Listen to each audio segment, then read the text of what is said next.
Asosiasi Pengusaha Retail Indonesia giat terus berkarya menyelaraskan ekonomi rakyat dan bangun sinergi bersama, tanggung cerdas hadapi perubahan juga tantangan.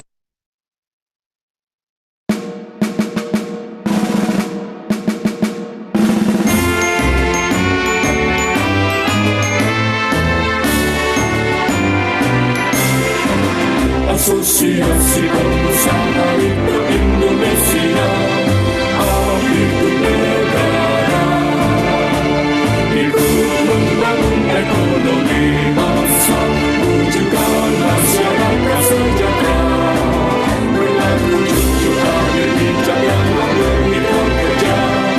APRINDO majulah, wujudkan kesejahteraan adil makmur Indonesia.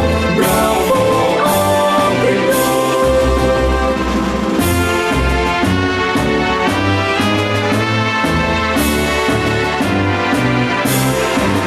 Asosiasi Pengusaha Retail Indonesia giat terus berkarya menyelaraskan ekonomi rakyat dan bangun sinergi bersama, tanggung cerdas hadapi perubahan juga tantangan di segala masa, berlandaskan Pancasila demi jaya Indonesia.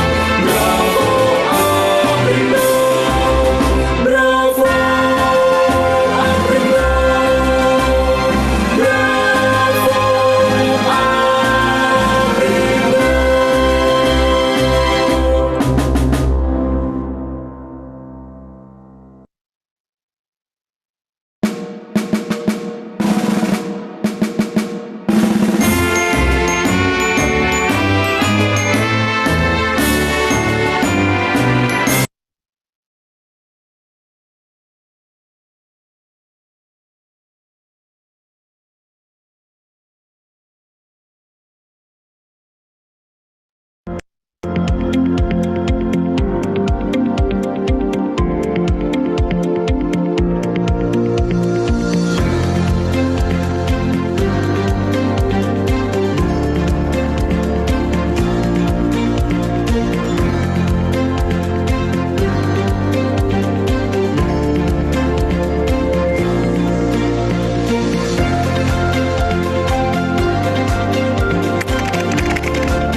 Akhirnya, mimpi gue terwujud berkat orbitin.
Akhirnya, mimpi gue terwujud berkat orbitin.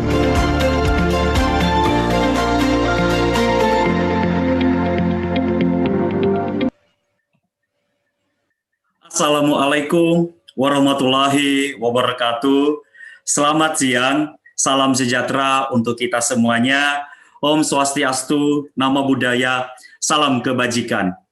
Good afternoon, ladies and gentlemen. Welcome to our webinar. Thank you for being here today. My name is Memorianus Amazihono. Let me start this event. This webinar will be conducted in English, but my opening will be in Bahasa Indonesia. Jadi yang terhormat, keynote speaker kita untuk webinar hari ini, Wakil Menteri Perdagangan Republik Indonesia, yang terhormat juga Ketua Umum DPP APRINDO, yang terhormat juga para pembicara, dan yang terhormat juga moderator kita yang akan memandu webinar hari ini. Dan yang kami hormati, Bapak, Ibu, saudara-saudari, yang tidak bisa kami sebutkan satu persatu, yang sudah bergabung dalam webinar ini. Kami sangat berterima kasih kepada Bapak, Ibu, saudara-saudari semuanya, sudah hadir tepat waktu untuk mengikuti webinar siang hari ini. Kami infokan bahwa acara ini diselenggarakan oleh APRINDO bekerja sama dengan FAPRA, Asian Development Bank, dan Orbitin.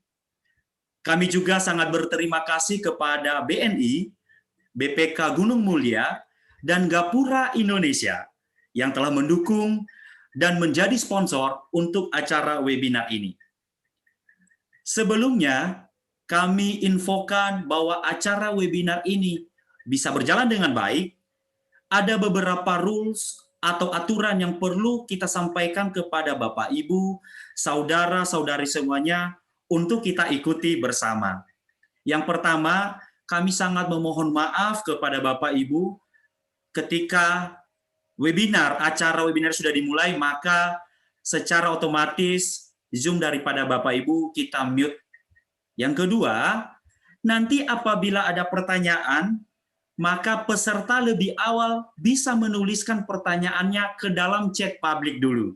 Jadi nanti ketika sudah masuk kepada sesi diskusi, maka pertanyaannya akan dibahas satu persatu berdasarkan urutan.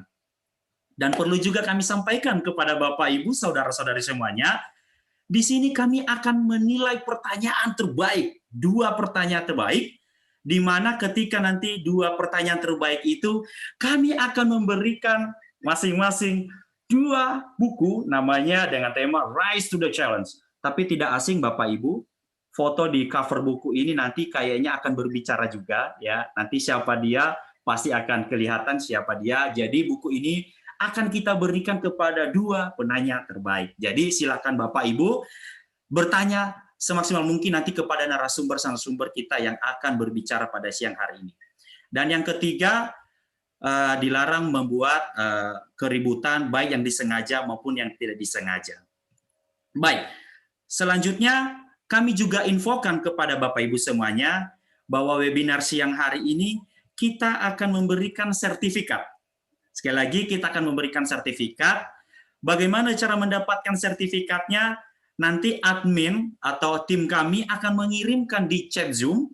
Silahkan Bapak Ibu bisa melakukan registrasi di sana dengan mengikuti prosedur yang sudah ada, ataupun menghubungi kami di website kami www.orbitin.id, ataupun menghubungi admin kami. Jadi siapapun Bapak Ibu yang berminat ingin mendapatkan sertifikat di webinar siang hari ini, silakan menghubungi kami. Jadi kalau saya cek, admin kami sudah mengirim linknya, oh ternyata masih belum, jadi segera admin nanti akan mengirimkan di chat publik Zoom. Jadi silakan Bapak Ibu copy paste dan langsung menghubungi kami, siapapun yang membutuhkan sertifikat untuk webinar siang hari ini.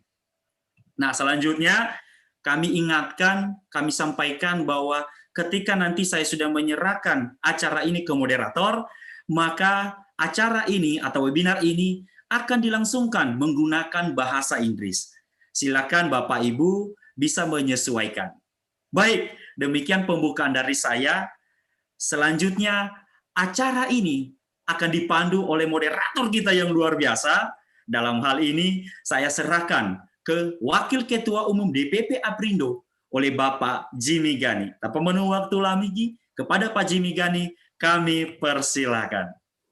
Thank you so much, Memo. Bismillahirrahmanirrahim. Assalamualaikum warahmatullahi wabarakatuh. Waalaikumsalam. A very good afternoon to all of us. Welcome to the retailer's role in SMEs access into global value chain international webinar as part of the Road to Asia Pacific Retailers Convention and Exhibition, APRCE 2021. As you know, Indonesia has been privileged to be given the opportunity to host as the host of Asia Pacific Retailers Convention and Exhibition, or APRCE 2021, by FAPRA, the Federation of Asia Pacific Retailers Association. So this webinar is part of the Road to APRCE conducted by APRINDO, FAPRA, with the support of Asian Development Bank and Orbitin.id. Let me welcome His Excellency Mr. Jerry Sambuaga, Vice Minister of Trade of the Republic of Indonesia. I'd also like to welcome Mr. Roy Mande, Chairman of the Association of Retail Merchants of Indonesia, APRINDO, and the honorable distinguished speakers, Dr. Shigehiro Shinozaki, Senior Economist at Asian Development Bank, Mr. Edu Imaduddin, Head of FMCG Business Unit of JDID, Mr. Wiwi Sasongko, Executive Director of Nielsen, and Ms. Rachel Stack, Chief Merchandising Officer of Matahari Department Store. I'd also like to extend our warmest welcome to all the members of Federation of Asia Pacific Retailers Association, or FAPRA, who are present this afternoon, as well as members of APRINDO, the Indonesian Retail Merchants Association, and all of you who took the time to be here at our international webinar today. My name is Jimmy Gani. I'm the Vice Chairman of APRINDO, and I'm going to be your host as well as the moderator for today. So let me first refer to the rundown, and then we will straightly begin with our first agenda. We will first sing together Indonesia Raya as the Indonesian anthem. So we will mute everyone when we do this, and we hope that everybody can be courteous in hearing this out. After Indonesia Raya, we will have a video profile of APRINDO as a road to APRCE. Then we will continue with the welcoming remarks from our chairman of APRINDO, Mr. Roy Mande. Then, followed by that, will be the keynote speech by the Vice Minister of Trade before we begin the discussion with first Dr. Shigehiro Shinozaki from ADB to talk about integrating SMEs into global value chain, which he will base on the research he did on the subject. Then followed by Mr. Edu Imaduddin, Mr. Wiwi Sasongko, and Rachel Stack, who will respond to the result of the research. And then we will begin with the Q&A session where we hope to have a great discussion on this. And then we will have the closing. Ladies and gentlemen, so let's begin with first playing our Indonesian anthem, Indonesia Raya. Indonesia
Thank you.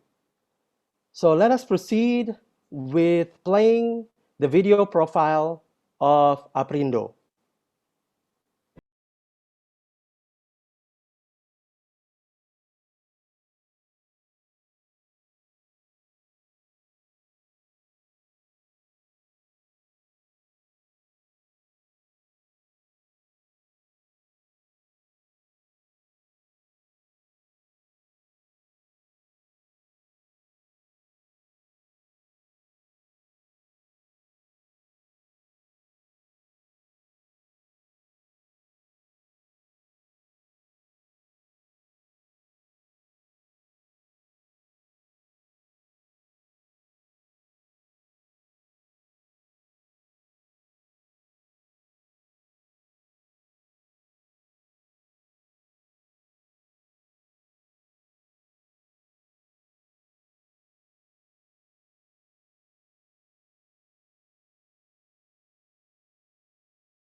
People in the retail industry was founded in 1994, and it has been colloquially known by its abbreviation APRINDO, Asosiasi Pengusaha Retail Indonesia, or Indonesian Retail Merchants Associations, ever since. APRINDO's presence has given a massive impact in promoting retailers' interest by being the place where they can have discussion relating to their interest, and also by communicating with the government as the main policymakers. Until now, there have been 150 retail company registered members and manage almost 45,000 retail stores. The combined sales from the retailers in the association approximately $18 billion in 2018. APRINDO has opened its branches in 28 different provinces across Indonesia. Its total members are currently direct, employing 4 million workers, and indirect employ almost 12 million. Meanwhile, based on the data from the Trade Ministry, the number of retail booths and stores grows by 21% every year. Political and economic stability, combined with stable exchange rate of rupiah against US dollar, has maintained the positive trend of the retail industry. Indonesia will always be a profitable market for the retail industry due to the growing purchasing power of its people. We are looking forward to your participation in the APRCE 2021, which will be held in Indonesia. Selamat datang.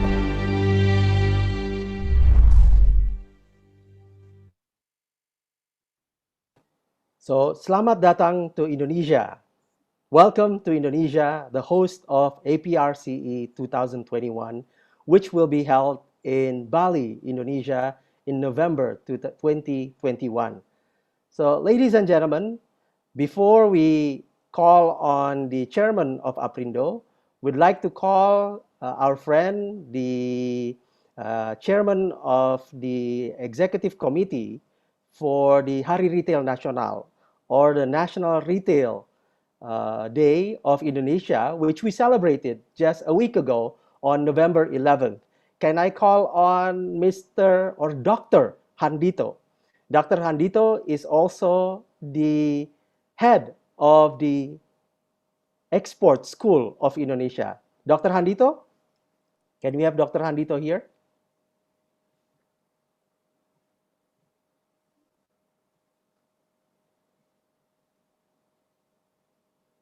Okay, Dr. Handito? All right, if we don't have Dr. Handito, can I call on Pak Roy Mande as the chairman? We will first discuss about the events that's going on. Yes. Good afternoon, Good afternoon, Pak Roy. Mr. Jimmy, and all of our distinguished audience. Yeah, before we join with our Deputy Trade Minister of Republic Indonesia, and when we are waiting, Mr. Handito, Dr. Handito Jowono, as chairman of the committee National Retail Days. So okay, we can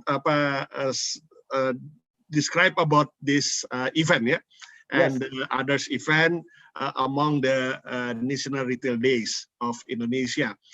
So this is the we call it that is international webinar from the National Retail Days, which launched at the 11th November to 2020 with the Trade Minister and also the representative of the legislative, chairman of the MPR, and also the cooperation minister, SME and cooperation in Indonesia. So after our webinar, we want to make it Zambazar, yeah, Zambazar, because we want to combine not only the theoretical, not only the literation for the small medium enterprise, but also we want to make a concrete to make it some happen in the bazaar. We call it the bazaar, or in English some say word exhibitions. Yeah. The bazaar which we held at the Lipo Kemang at the 25th November to the 6th December. And we want to invite some of the small medium enterprise among the nationwide, not only from Jakarta, but also we want to invite from the longest area in Indonesia, at the east of the Indonesia, yeah, Papua, yeah, we call the Papua Island, yeah, Papua Island, and the government from the Papua send their small medium enterprise to join with the bazaar, with the bazaar at the 25th to the 6th 25th November to the 6th December. So this is a good good pay for us, because we want to make it the small medium enterprise in Indonesia not only to be as a winner in the domestic market, but also we want to push, and yeah, we call it to promote, yeah, we call it to promote the small medium enterprise from the local, because they came from the local market, they came from the local producer to the global, yeah, to enter the global supply chain or the global market, or instantly work with the export, yeah, we are going to make them going to the export. Because as we know that in this era, especially when the pandemic still on at the Indonesia and also the other countries, so economic have to make it strong, yeah. And the small medium enterprise is one of the best contributors, yeah, to support the economic of the countries. As we know that they produce their product without loan, yeah. They produce the product with their equity. They produce the product and needs any workers from the region to make the product and then sell the product at the domestic. So this is a good quite for us for the economic, not only in Indonesia, but at the foreign country. When we are talking at the SME, so it's mean that we are talking about the strongest economic. Yeah, we are talking about the entrepreneur.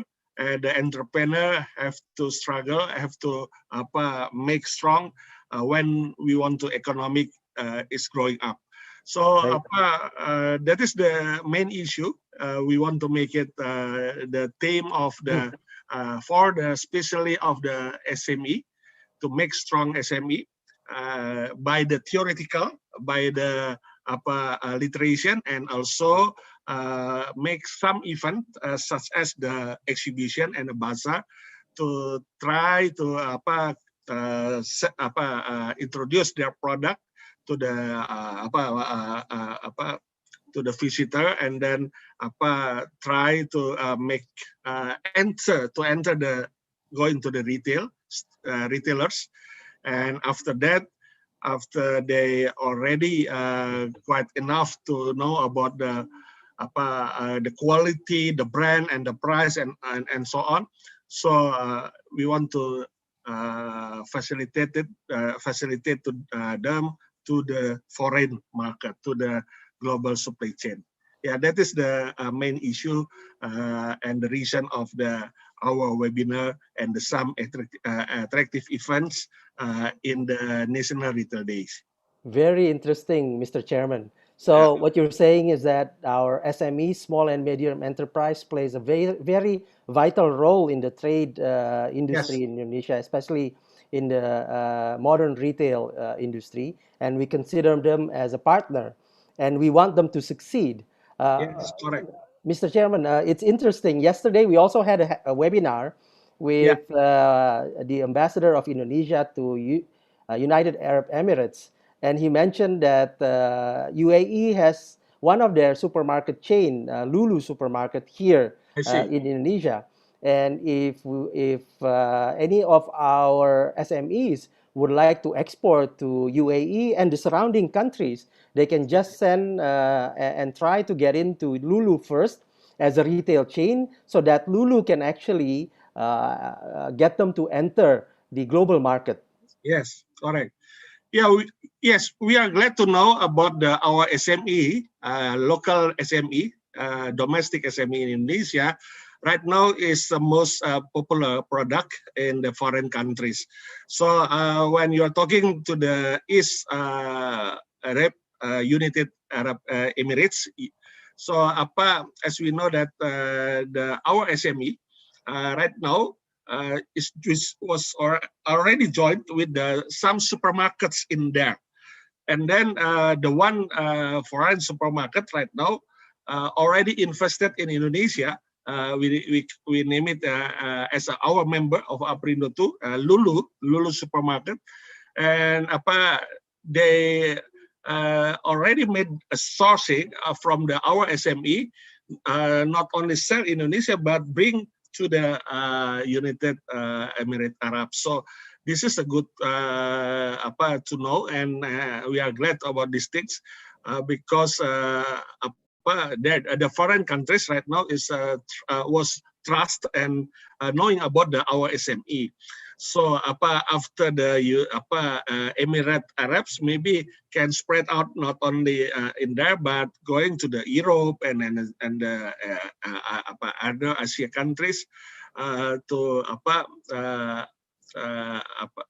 giving the product from the SME Indonesia. So I think this is a good things, yeah, Pak Jimmy. Yeah.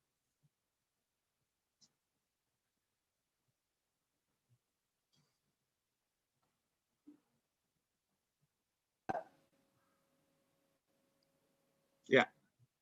Thank you so much, Mr. Chairman. I also was quite surprised and happy to hear that one of our retailer, Alfamart, made it to Philippines, and they opened up their 1,000th store. Is that correct? 1,000 stores. Yeah, correct. Yeah, that's right.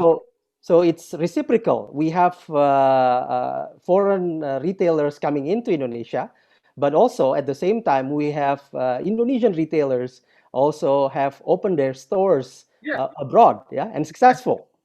Yeah, that is the next purpose. Yeah, when we made it our SMEs was popular in the foreign market. So the next program maybe we can talk to any retailers who wants to open the stores at the foreign market, such as the Alfamart. Right now, they are already made it 1,000 stores at the Philippines. Among around maybe 5 or 6 this year, long ago. Yes. And then this is a good point for us because when we saw that the foreign market needs some is very matching with our product from the SME, from our SME product, such as as we know that some of the instant me, Yeah, instant noodle, yeah. they are very knowing about the instant meat. Most popular of the instant meat came from the Indonesia, and then some like the chilies, yeah, Yes. some the spices, and then so on. But many of the SMEs product right now is the most popular in not only in Asian country but also the another country. So this is the opportunity, yeah. When we are talking about the opportunity, we are not talking right now, but when we are talking about the opportunity, it can be run 1, 2, 3 years in the further. So this is a good opportunity for us. So that's great. So we are seeing the internationalization of the modern retail, whereby we see a lot of some modern retailers from overseas coming in, and we also see our retail brands going abroad as well. So let's talk about APRCE, Mr. Chairman. Yes. So this is part of the road to APRCE 2021, is it? Yes, correct. Such of the National Retail Days 2020 by the APRINDO, we want to make it this webinars is to be of the mini events, yeah, mini events in the webinar road to APRCE. APRCE is Asia Pacific Retail Conference and Exhibition. That is the biggest program, biggest event from the FAPRA. FAPRA is a Federation Asia Pacific Retail Associations. So Indonesia was pointed at the 2021, November the next year, will be as a host of the APRCE, the next APRCE. So the APRCE will invite the countries among the Asia Pacific, such as the Turkey, India, Sri Lanka, Asian countries, yeah, Singapore, Malaysia, Philippines, Myanmar, and then Japan, China, Australian, and so on. So this is the event for the road to APRCE too. Yes. That's great. So this is part of the chain of events that APRINDO, together with FAPRA, will host in the next few months towards the hosting of APRCE in November 2021. Mr. Chairman, I see also Dr. Jerry Sambuaga, His Excellency, the Vice Minister of Trade of the Republic of Indonesia, is here already. Good afternoon, Dr. Jerry Sambuaga. Good afternoon. How are you, sir? Jimmy, I'm good. How are you? Great, great. It's good to see you again. See you again, ya. Good afternoon, Mr. Gary. Pak Roy, apa kabar? How are you? Good. Kabar baik. Mr. Chairman, please, if you want to do your welcoming remarks, Pak Roy, please do so before we welcome Pak Jerry Sambuaga. Okay, thank you, Mr. Jimmy. Yeah, good afternoon and welcome, ladies and gentlemen, and our distinguished guests, and all of the participants in the international webinar held by APRINDO, Indonesia Retailers Association, in the series of the National Retail Day events, Indonesia 2020. Appreciation is as high as possible, Your Excellency, and honor the Deputy Minister of Trade Republic Indonesia, dear Dr. Jerry Sambuaga, along with the ranks of the Minister of Trade. Dear Dr. Shigehiro Shinozaki, as a senior economist, Asian Development Bank, and dear Mr. Edu Imaduddin, head of the fast-moving consumer goods business unit of the GDI.id, Mr. Wiwi Sasongko, as an executive director of the Nielsen Indonesia, Mrs. Rachel Stack, as a chief merchandising officer of Matahari Department Store, and also Vice Chairman of APRINDO, Mr. Jamie Gani, as well as moderator of today international webinar, which we respect FAPRA, Federation Asia Pacific Retail Association members and representatives, fellow media, press associates, and also who have attended virtually through this webinar Zoom, as well as through YouTube streaming. As we know, small medium enterprise business play a large role in improving the economy, not only in Indonesia, but also globally.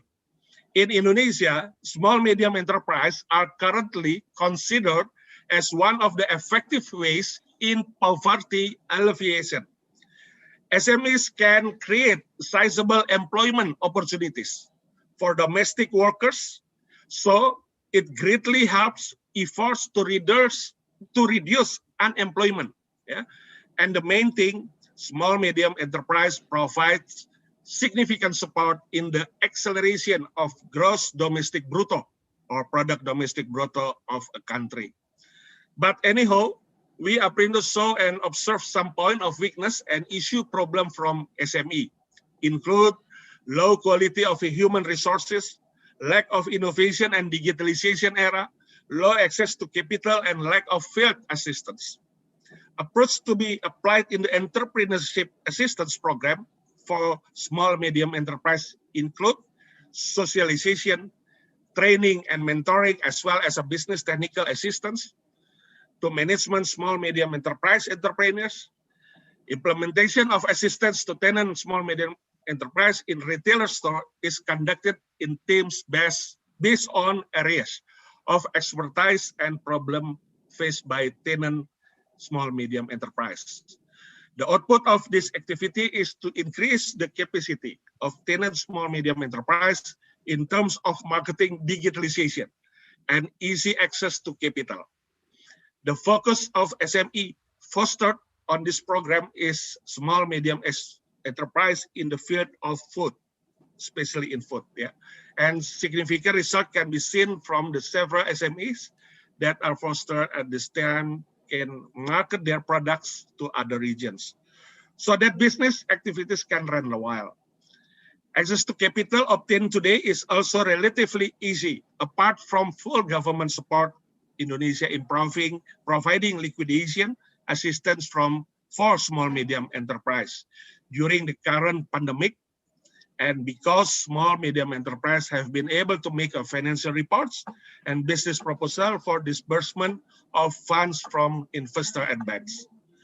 Through this, we hope that small medium enterprise can continue to be productive and can even find new opportunities, not only from the domestic market, but also to enter the global value and supply chain. Finally, APRINDO would like to express our deep gratitude to those we honor and are proud of the Deputy Minister of Trade Republic Indonesia, Your Excellency Dr. Jerry Sambuaga, who also open and give a keynote speech for us at International Webinar by APRINDO. Retailers' role in small medium enterprise access into global value chain. Please welcome. Thank you very much, Mr. Chairman, for your warm welcome to all of us. Again, we'd like to extend our warm welcome also to His Excellency Dr. Jerry Sambuaga for being here in his very, very tight time. I don't think he has had lunch yet, but hopefully that will not prevent him to provide with a good speech, keynote speech to us, because we know he's very highly qualified in this field. So without further ado, let me welcome Dr. Jerry Sambuaga to give his keynote speech. Pak Jerry Sambuaga. Thank you Pak Jimmy, thank you my dear friend Pak Jimmy.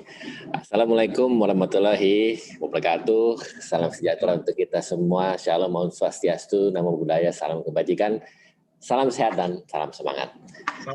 First of all, I would like to thank my dear friend Pak Roy Mande, Chairman of APRINDO. I've known Pak Roy for a long time, and good to see you again, sir. Yes, it's a very good opportunity. Yeah. And also, I've been informed a lot of speakers are present here. Dr. Shigehiro Shinosaki, Senior Economist, Asian Development Bank. Mr. Edu Imaduddin, Head of FMCG Business Unit of Dairy.id. Wiwi Sasongko, Executive Director of Nielsen. Ms. Rachel Stack, Chief Merchandising Officer, Matahari Department Store, and also, of course, my dear friend, Pak Jimmy Gani, Vice Chairman of APRINDO. Thank you for having me in this webinar.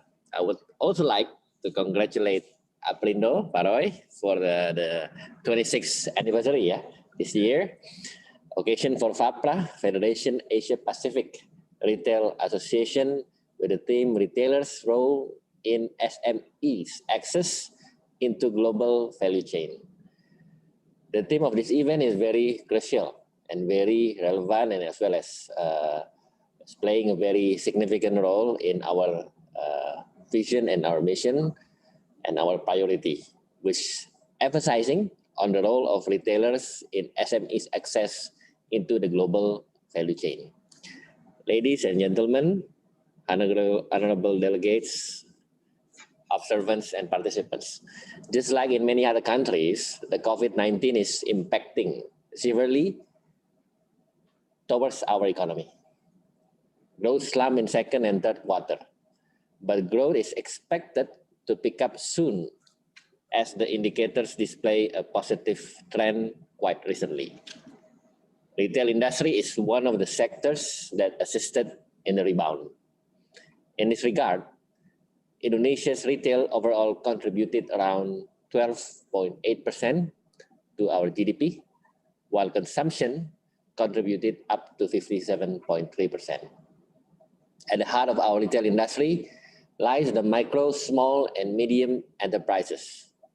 We remember that last March, when the pandemic first hit Indonesia, the selling of retail sectors slashed very significantly from 10.1% to minus 4.5%.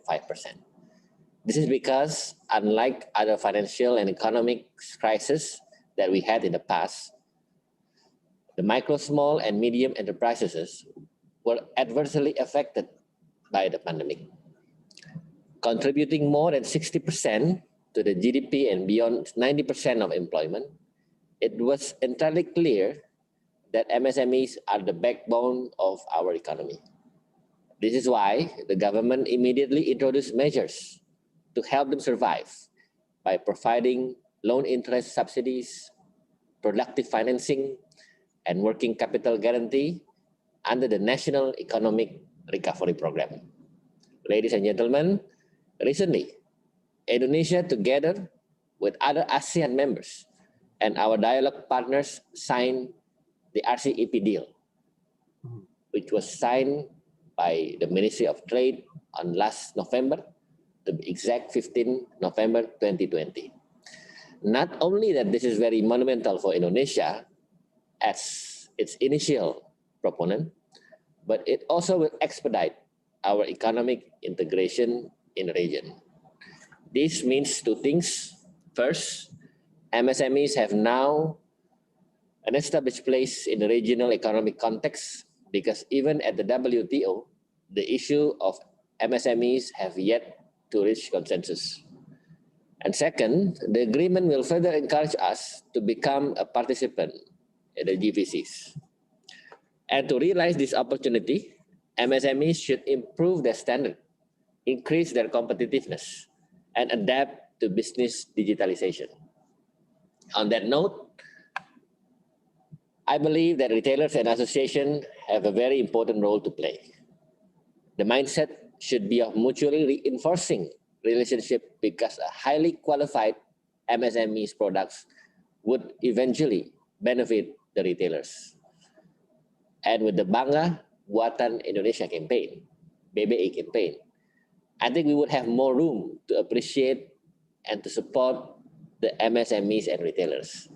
Just for your information, right now I'm using 100% Indonesian watch. It's called the Pala watch, as you can see. Right now it's yellow, my favorite color. The material is from North Sulawesi. Wow. Yeah, Pak Roy Mandai's hometown as well. Excellent. 100% Pala, 100% Pala. from Indonesia. I'm using this watch every day. I like it, yeah. And I hope probably the participants of this seminar probably can also use some kind of Indonesian product, yeah, as a part of how we initiate and how we increase the Bangga Buatan Indonesia campaign. Okay, back again. So the relationship between MSMEs, retailers, and the government should continuously be nurtured.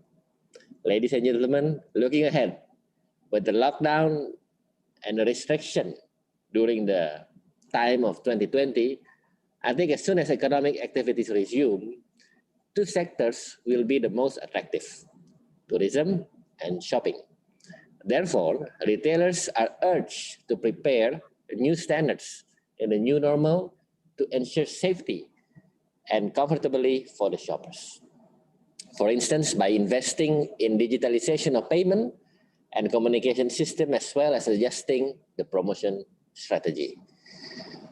Finally, before I end my remarks, I would also like to convey and to inform you that the trade balance of Indonesia, as for now, is within the surplus of 13.5 billion US. I think this is showing a very positive message to our public, to our society, to government, and especially our stakeholders. I think this is very important. During this pandemic of COVID-19, Indonesia is clearly achieving a very good positive trade balance with a very significant numbers. So therefore, I encourage all stakeholders, exporters, also the retailers, to contribute more to our trade activities, because trade activities can also support and could also increase our economic development. So finally, I wish you all of as participants in this webinar a very fruitful discussion, and I look forward to hear positive result of our exchange of our knowledge today. Thanks again, Pak Roy. Thanks again, Pak Jimmy, and all the distinguished speakers. And I hope we can have a very, very positive impact through this webinar. Thank you all. Wassalamualaikum warahmatullahi wabarakatuh. Salam. Thank you so much, Mr. Vice Minister, His Excellency Dr. Jerry Sambuaga. Can I ask you just one question? Sure. After your very encouraging and inspiring speech, sir, it's very encouraging to hear that Indonesia has a positive trade balance because we haven't seen that in some years, and it's encouraging. And what I'd like to ask you is, there's this collaboration motivation between retail, the modern retail, and SMEs. How do you foresee collaboration of these two with Kemendak, the Trade Ministry, going forward, so that we can actually see more and more MSMEs going into the global value chain? Thank you, Pak Jimmy. I think it's a very good question. I think last time I was having a conversation with Pak Roy about this also, and then we talk about the opportunity and also the potential, of including and involving MSME in within the Kemendak, within the Trade Ministry.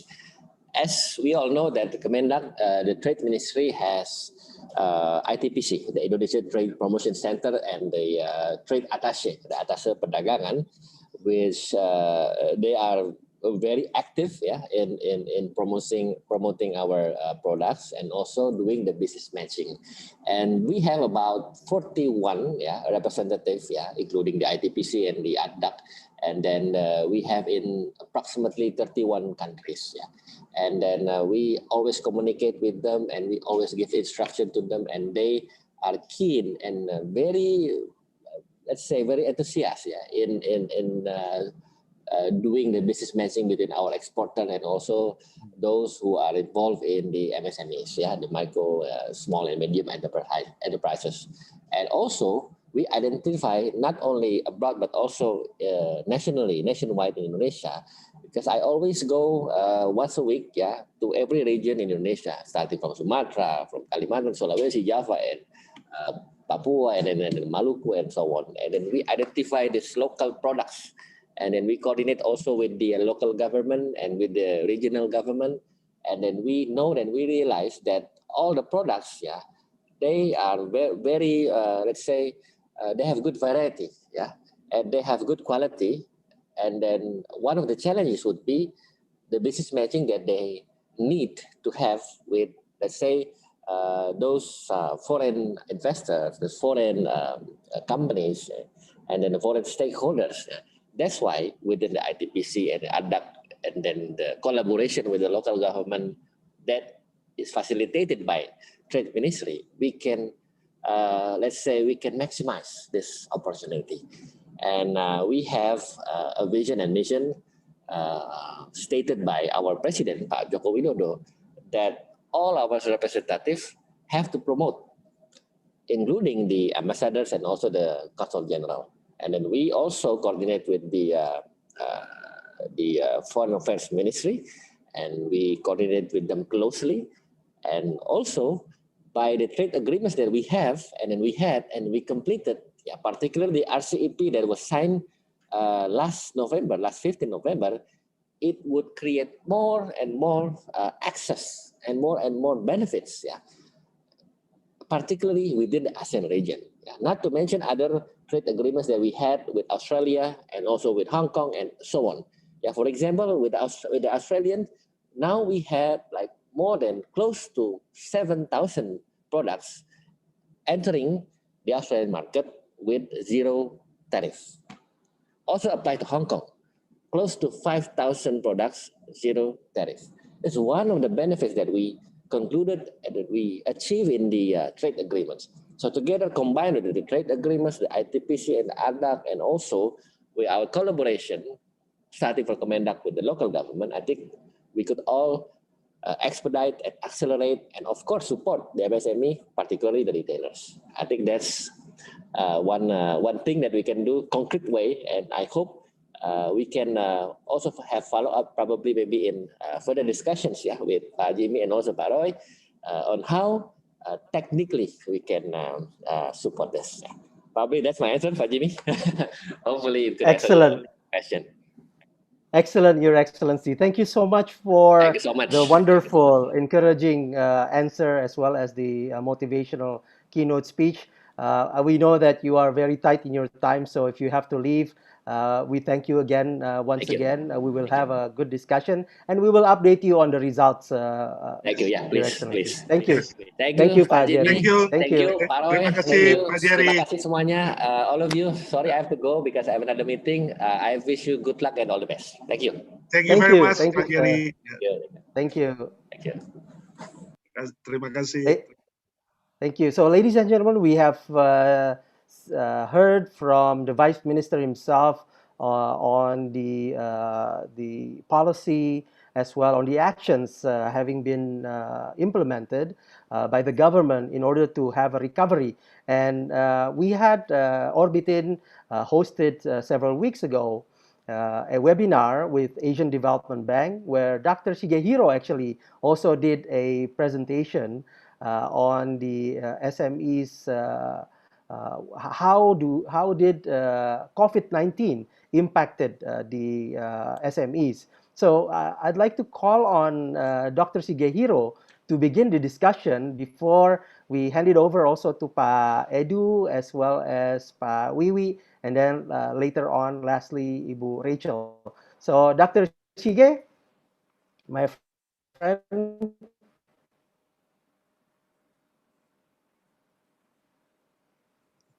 Hi, how are you, Dr. Shige? You are still on mute, so. Hello, There good you go. afternoon. Can you hear me?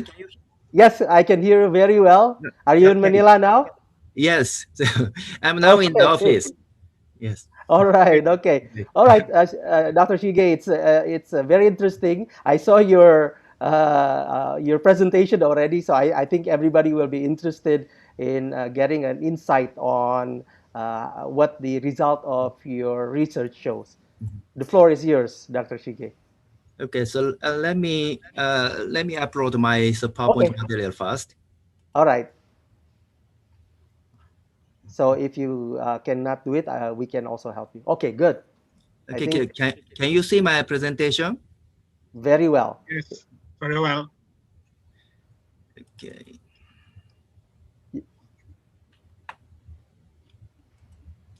It's loading. Okay, excellent. Excellent. Just, Okay.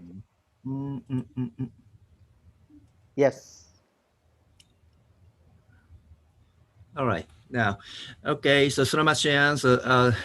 So thank you very much for this opportunity to talk about our study. So relatively soon after this pandemic, we launched these rapid MSME surveys to assess the impact of COVID-19 in 4 countries. So including Indonesia, Laos PDR, the Philippines, and Thailand. The surveys were done from March to May, and the follow-up survey is now ongoing in Indonesia. So today, I'd like to highlight some key findings from these surveys. So addressing this impact on internationalized MSMEs in Indonesia. Okay. So first of all, let me summarize the Asian countries' responses to COVID-19 in brief. So as indicated in this table, many countries quickly moved to curb the economic contractions caused by the COVID-19 pandemic through large-scale economic stimulus packages. So among several policy instruments, debt finance was the most widely utilized to support MSMEs, which was followed by tax relief, and employment support and support for business retention. So for debt finance, central banks launched several liquidity support measures for banks to facilitate financing MSMEs, together with offering loan repayment deferrals and also loan restructuring for MSMEs.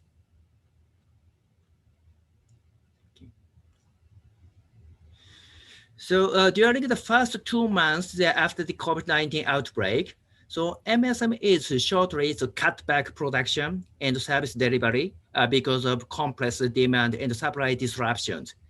So as you see this figure, we saw immediate shutdowns of business in most MSMEs in the Philippines and the Laos PDR, and also less than half in Indonesia and Thailand. Domestic demand was dropped in 40% of MSMEs in Thailand and Laos PDR, and 30% in the Philippines and Indonesia. So supply disruptions was faced by more than 30% of MSMEs in Thailand and the Philippines, and less than 20% in Indonesia and Laos PDR. So this shows the COVID-19 impact on internationalized MSMEs or firms involved in global value chains as material suppliers in Indonesia. So according to our surveys, during the pandemic, they faced a sharp drop in both domestic and foreign demand, delayed product delivery and supply chain disruptions, and contract cancellations more seriously than domestically focused MSMEs, or so-called non-GVC MSMEs. Okay. So during the first 2 months, MSMEs revenues has been sharply decreased. As you see blue arrows, the larger number of MSMEs faced over 30% revenue decrease soon after the outbreak in March. But in April, no revenue MSMEs sharply increased, caused by temporary business closures in Indonesia, Thailand, and Laos PDR. The majority of MSMEs in the Philippines faced immediate no revenue in March, caused by the strict lockdown measures. The Laos PDRs also faced a very sharp increase of no revenue MSMEs in April, so due to the complete lockdown, so during that month.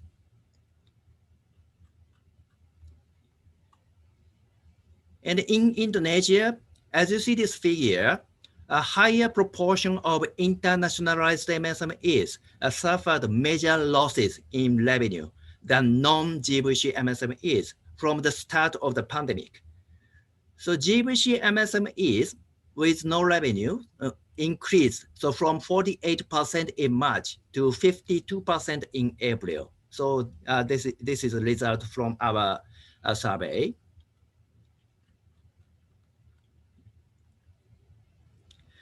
So for employment by MSMEs during the first 2 months, as indicated in the left-hand side, so around 60% of MSMEs had no change of employment after the outbreak.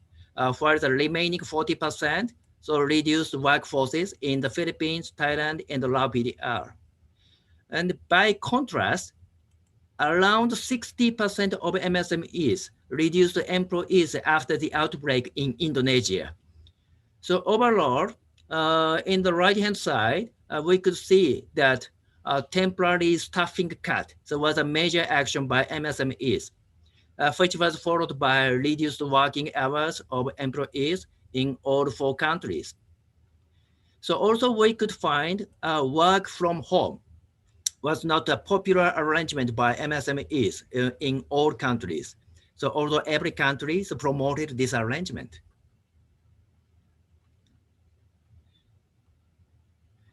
So for internationalized MSMEs in Indonesia, so 48% of GVC MSMEs reduced employees in March and April, but it was less than non-GVC MSMEs that indicated more than 60%.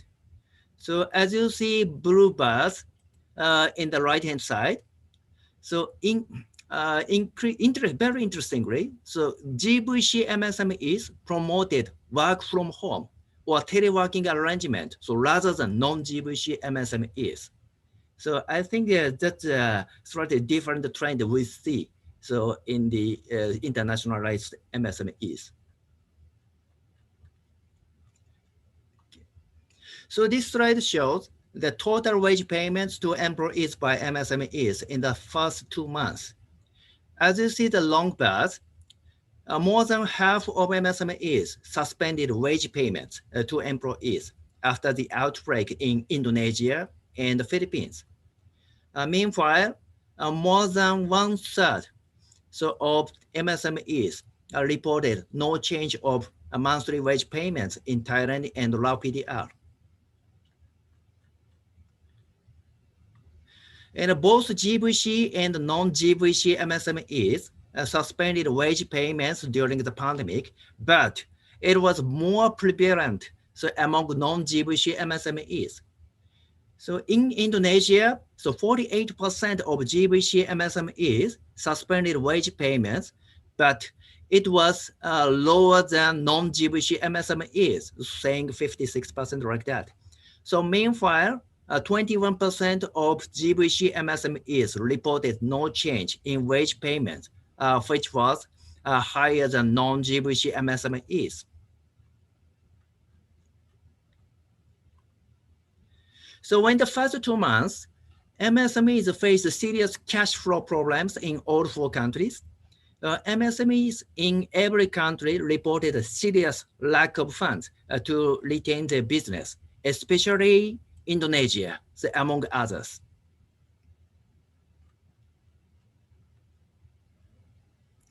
Okay, so but interestingly, in Indonesia, 21% of GVC MSMEs reported sufficient savings to survive the pandemic, which was higher than non-GVC MSMEs of 8%. So having said that, as you see, a lack of working capital is a very serious problem for all MSMEs. 45% of GVC MSMEs had no cash or no savings at the time of the survey, but it was below non-GVC MSMEs. So when combined with firms running out funds in a month, the share increased to 72%, so for GVC MSMEs, but still lower than 86% for non-GVC MSMEs. That's a very interesting result. Okay. All right. So for funding condition in the first 2 months, MSMEs faced much difficulty in raising sufficient working capital to survive in all 4 countries. They normally never change their conventional funding approach. So even if the crisis situation, that is, highly relying on their own funds and borrowing from family, relatives, and friends to survive during the pandemic. In particular, Indonesia much highly relied on informal sources to survive. And so getting credit from banks was very much limited for most MSMEs, despite several new lending support measures by the government. Okay, so there was no significant difference in funding environment between GVC and non-GVC MSMEs during the pandemic in Indonesia. However, as you see blue bars, GVC MSMEs had relatively good access to bank credit and had a funding support from business partners during the pandemic. So we also asked the MSMEs for their desired policy measures to survive during the COVID-19 pandemic. So among 21 policy options, most MSMEs strongly desired financial assistance measures from the government in all 4 countries in the first 2 months after the outbreak. So more concretely, over 90% of MSMEs desired a zero interest rate and collateral-free loans across all countries observed. And subsidies, cash transfer, and grants ranked second for Indonesia, Philippines, and Thailand. This trend has not been significantly changed 6 months after the outbreak. Okay. So for internationalized MSMEs in Indonesia, a high proportion of GVC MSMEs desired one-stop service windows to support MSME exporters and importers. Actually 16 percentage points higher than non-GVC MSMEs. So this was followed by sector-specific support measures such as tourism, 15 percentage points higher than non-GVC MSMEs. And also easing access to new financing models or digital financial services, 14 percentage points higher. Okay, so to sum up, so internationalized MSMEs face a sharp drop in domestic demand and also domestic and foreign demand, and also supply disruptions more seriously than domestically focused MSMEs. And they suffered major revenue losses from the start of the pandemic. So on the other hand, they had relatively sufficient cash and savings and could pay salary to employees and also retain their business in the 2 months after the outbreak. But the survey revealed that a lack of working capital remained a top concern for both internationalized and domestically focused MSMEs. So MSMEs involved in global value chains seek more government technical support, such as business development services, and help with digital transformation, timely access to information on government assistance programs, and also ease regulations to promote their export and import business. So we will see, we still see this uncertain environment on containing COVID-19. So given the different coping abilities of this impact by firm size, by type, so governments need to pay more attention to phased approach and differentiated policy measures by firm size, by type, and by sector. So now it's time for the government to consider optimal approach, not impeding national revenues and not increasing budgetary burden. So in the post-COVID-19. So to this end, so monitoring of MSME business and conditions is very much critical to fine-tune the government policy support directions.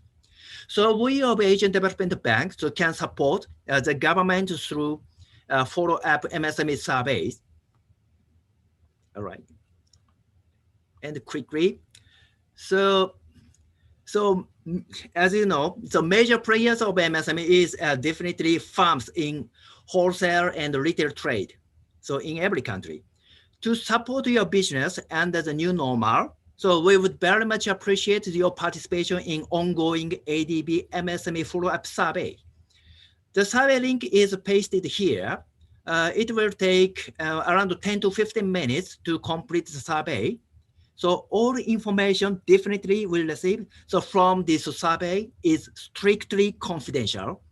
So we use the survey data only for aggregate analysis. Okay, and this is for your information. So my discussion is based on this Asia SME Monitor 2020 publication. So I pasted this web link. So here, if you want to know some more detailed discussion, so please visit our website. I linked here. Okay, so I will stop here. So thank you very much for your attention. So any questions are most welcome. So thank you very much. Thank you, Dr. Shige. Wow, what a wonderful and insightful presentation. Excellent. This will lead to hopefully a good discussion based on your finding, Dr. Shige. Are you available still for another 30 minutes or is that okay to hear out also respond from the panelists from your survey? Okay, that's fine. All right. Yes. Okay, good. Okay, so we will revert the Q&A after we get some feedback from 3 other panelists. Truly, it was very interesting. And thank you so much. A few months ago, we did the same presentation in a different way with Dr. Bambang Susantono, Vice President of ADB as well. Very good response. I think the government also followed a lot of the recommendation. And as such, I think there will be quite an impact that ADB has made to the recovery of SMEs. Thank you so much, Dr. Sige. My pleasure. So hopefully you will stay with us and then answer questions later on. So let's proceed with the next speaker, the head of business unit of JDID here in Indonesia, Pak Edu Imaduddin.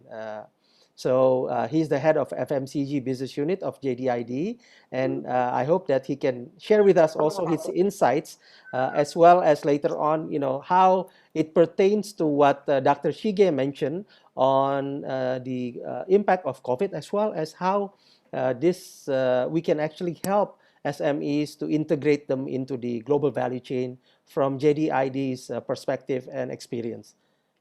Okay, thank you, Pak Jimmy.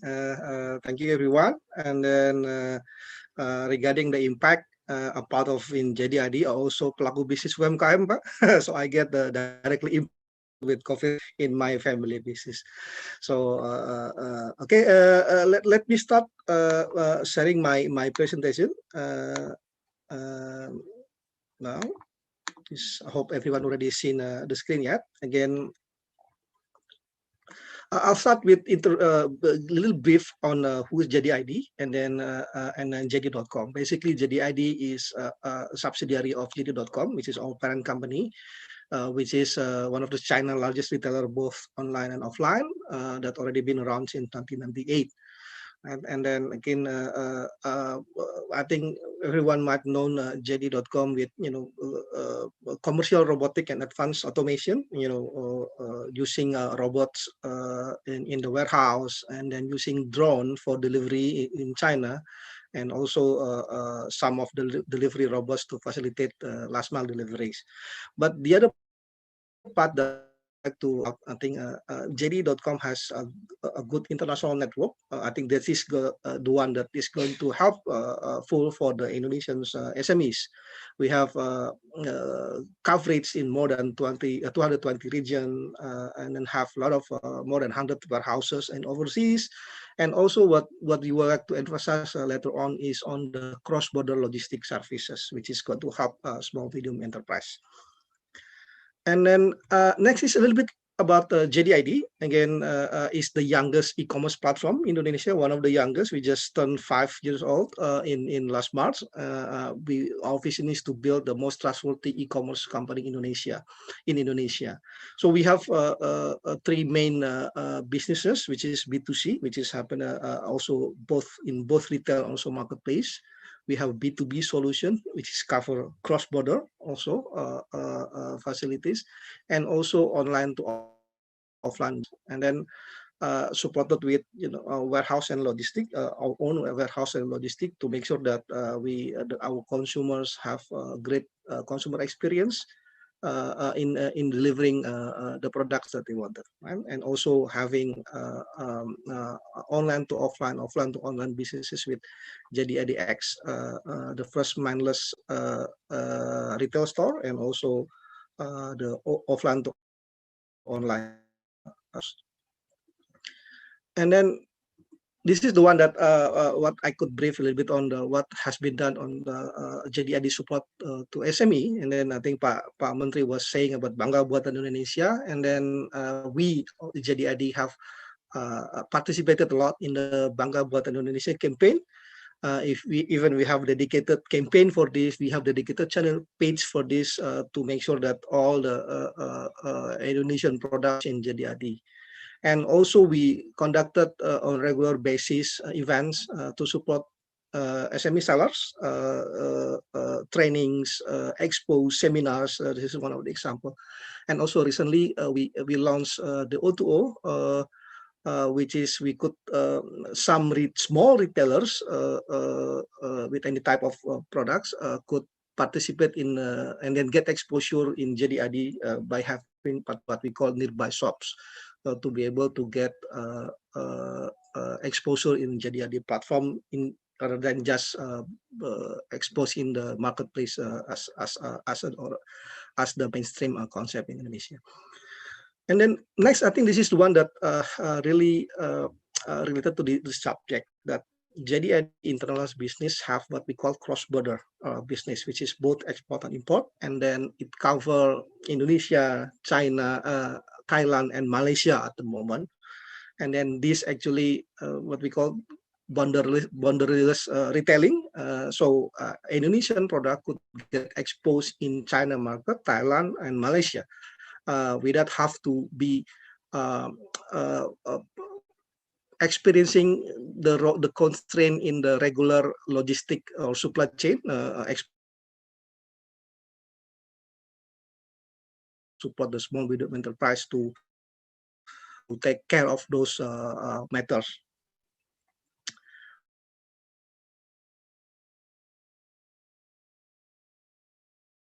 And then this is some what we call cross-border marketplace and then cross-border distributorship service.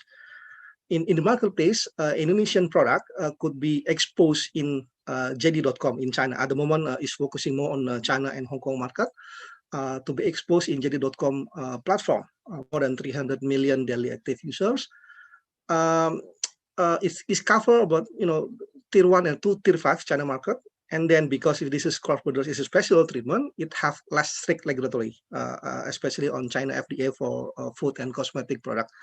And also with this cross-border basis, which is fall into free trade zone area, the duty is much less. Even in some categories, no duty. And then also to help the small medium enterprise, we have outright model or even consignment options for flexibility of the small medium enterprise. And it is also good for the test market to be able to know the acceptance of the China market, China Hong Kong market at the moment. And then for sure, JDID will give support on logistic and exportation and also regulatory acceptance on that part. This is on the below is one of the example on the exposure in JD.com on Indonesian product over there. And then also JDID is to be able to get exposure there is not just being placed there, but we need some communication there. So that's why JDID also invested in some resources to make sure that this Indonesian product get the right exposure in China market. And then the other one, I think this is the new one that we this is no longer just a marketplace, but we also have what we call distributorship service. So JDID will help Indonesian SME products to find the right network in China. Because again, just buy and sell is not going to be able to support, and then you need both online and offline presence in China. So that's why JDID will support that with to find agent and distributor in China. So the product is available both online and also offline, and then it also have tally to optional specific distribution coverage only on the north side, only on the southern part, and then also supported with JDID on JD network on logistic exportation, also regulatory. And then again, the other thing is JD is quite well known with reputation of high quality product. I think it's also going to help that the product that is offered by JDID is also already curated and then with a high quality product. And also not to mention also on additional on that, JDID supported also with offline events on regular basis, as like on this picture on the bottom right is the events that is conducted collaborating with Indonesian Embassy in Beijing to have the offline events to support those products to be exposed to more China consumers. And then we will do this, and then we are doing regular basis Indonesian SME product is get the right exposure. I think I want to also emphasize the other example that we started with one local brand of coffee in the marketplace model, and then gradually with is they do the test market whether the taste is already accepted, the product is already accepted, the pricing already accepted, and now as the order is picking up well, now we already move to the second part, which is distributor service. Now the brand, the Indonesian local brand of coffee, is now planning to expand more on offline distributor in China with the help of JD.com. So I think this model, the cross-border model, will be able to help small medium enterprise to get into the international network of JD.com. So I think it's also a great opportunity with at the moment post-pandemic China economy is waking up, and then we start seeing some requests of Indonesian product like coffee, fashion, some home living, also even some cosmetic that we could explore further. And then in JDID also we have dedicated resources for this, and then we're going to strengthen these resources to make sure that we have the right to support the Indonesian SME to channel through into JDID international network. I think that's all I have, Pak Jimmy. Thank you so much, Pak Edu. What a great presentation. And it's wonderful to see how there's a channel for SMEs in Indonesia to be integrated into the global value chain. As Dr. Sige mentioned just earlier, the GVC or the global value chain MSMEs, they actually can survive better. They even have much more savings than the non-GVC SMEs. So we hope that you can help these SMEs to grow further. And good luck, Pak Edu. It's very interesting to see the presentation, and I hope more and more Indonesian companies, especially the SMEs, can go global rather than just. Thank you. Thank you, Pak Edu. Thank you, Pak. All right, so we've heard from Pa Edu and Dr. Sige. It's very interesting how actually the GVC global value chain related SMEs are coping, and how actually SMEs that start with having marketplace to become later on a GVC related by going not only the market but also into distributorship in China. We know that China is a big market. So, but we would also like to hear about how the retail business will be next year, and as well as the SMEs. We hear a lot of sad stories earlier from Dr. Sige of how SMEs had cash drain, 50%, no more cash in Indonesia. But hopefully next year, it's time to harvest. Waktu panen, as Indonesian would like to say. Yeah. So Pak Wiwi, can we call you on stage to discuss with us, on this matter? Okay. Thank you, Pak Jimmy. Just want to check the voice is clear. Very clear, Pak. Okay, thank you. Good afternoon, everybody. I hope everyone stay safe and healthy. Good afternoon to Pak Roy Mande, our chairman of APRINDO, and also Pak Jimmy Gani, our moderator today.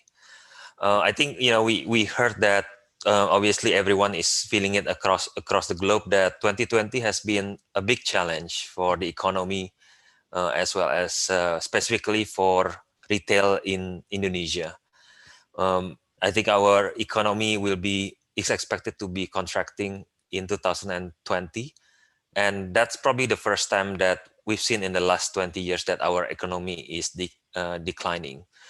So 2020 has been a big challenge for the economy, as well as retail in Indonesia.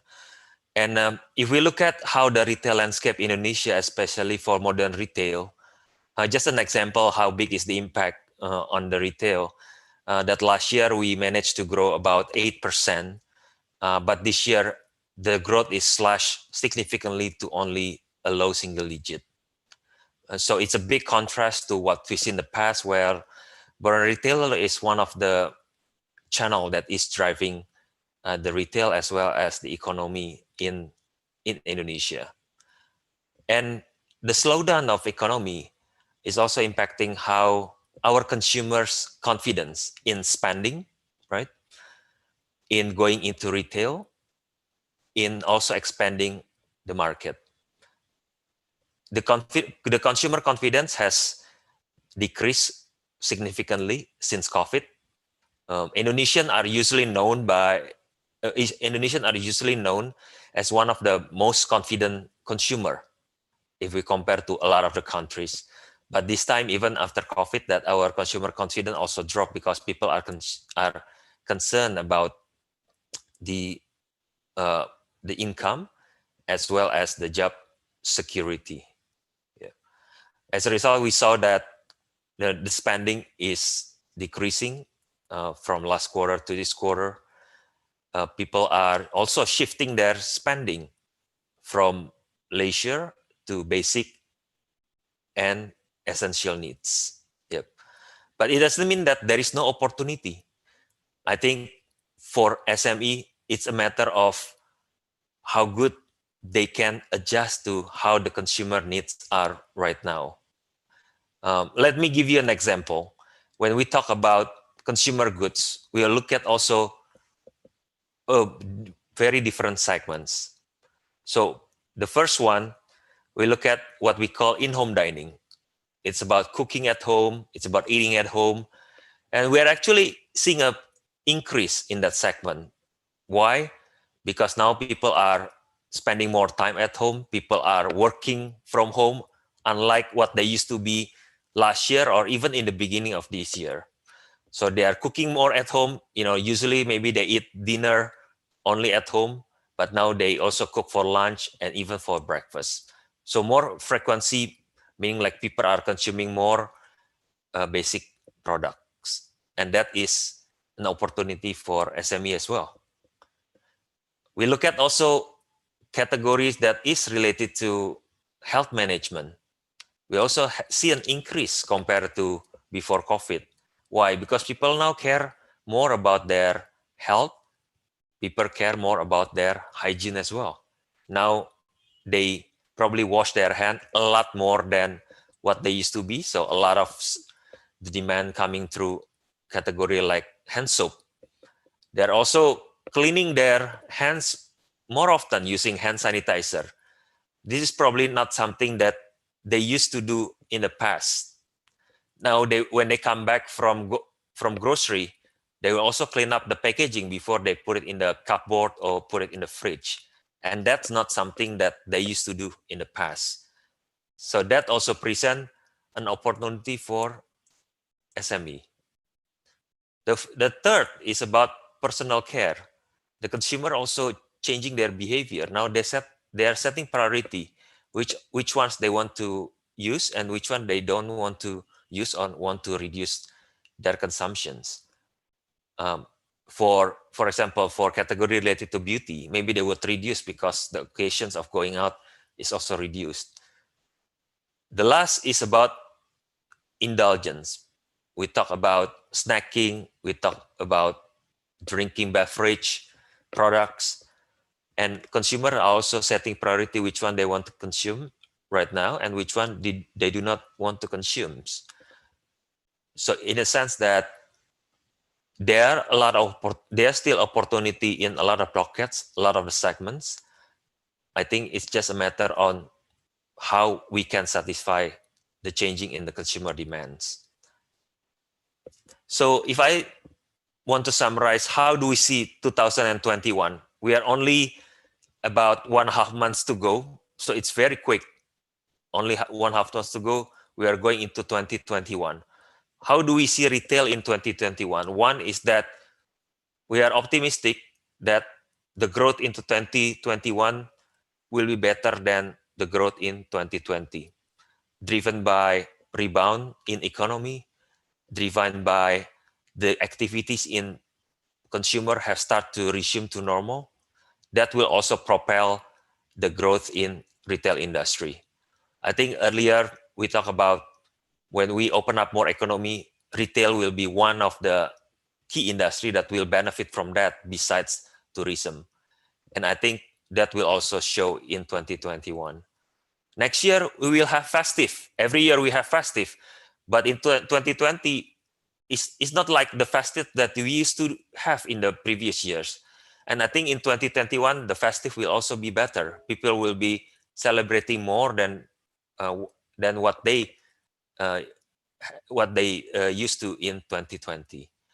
So we believe that Q2 will also be catalyst for the remaining of 2021 retail performance. I just want to close that SME is obviously a key part of the economy, and I think the key success for SME to penetrate the modern retail in Indonesia and also for other countries is how they can become competitive, how can they become also innovative, and how they also be aligning to the current consumers' demand. That's all from me. Back to you, Pak Jimmy. Thank you. Thank you so much, Pa Wiwi. I think your insights on this matter is very important. We didn't have a festive this year. We have a depressive festive, yeah. Yes. So hopefully, I haven't seen a festive like this year in a lot, throughout my whole life, because usually the festive is really a festive. This is quite depressive, yeah.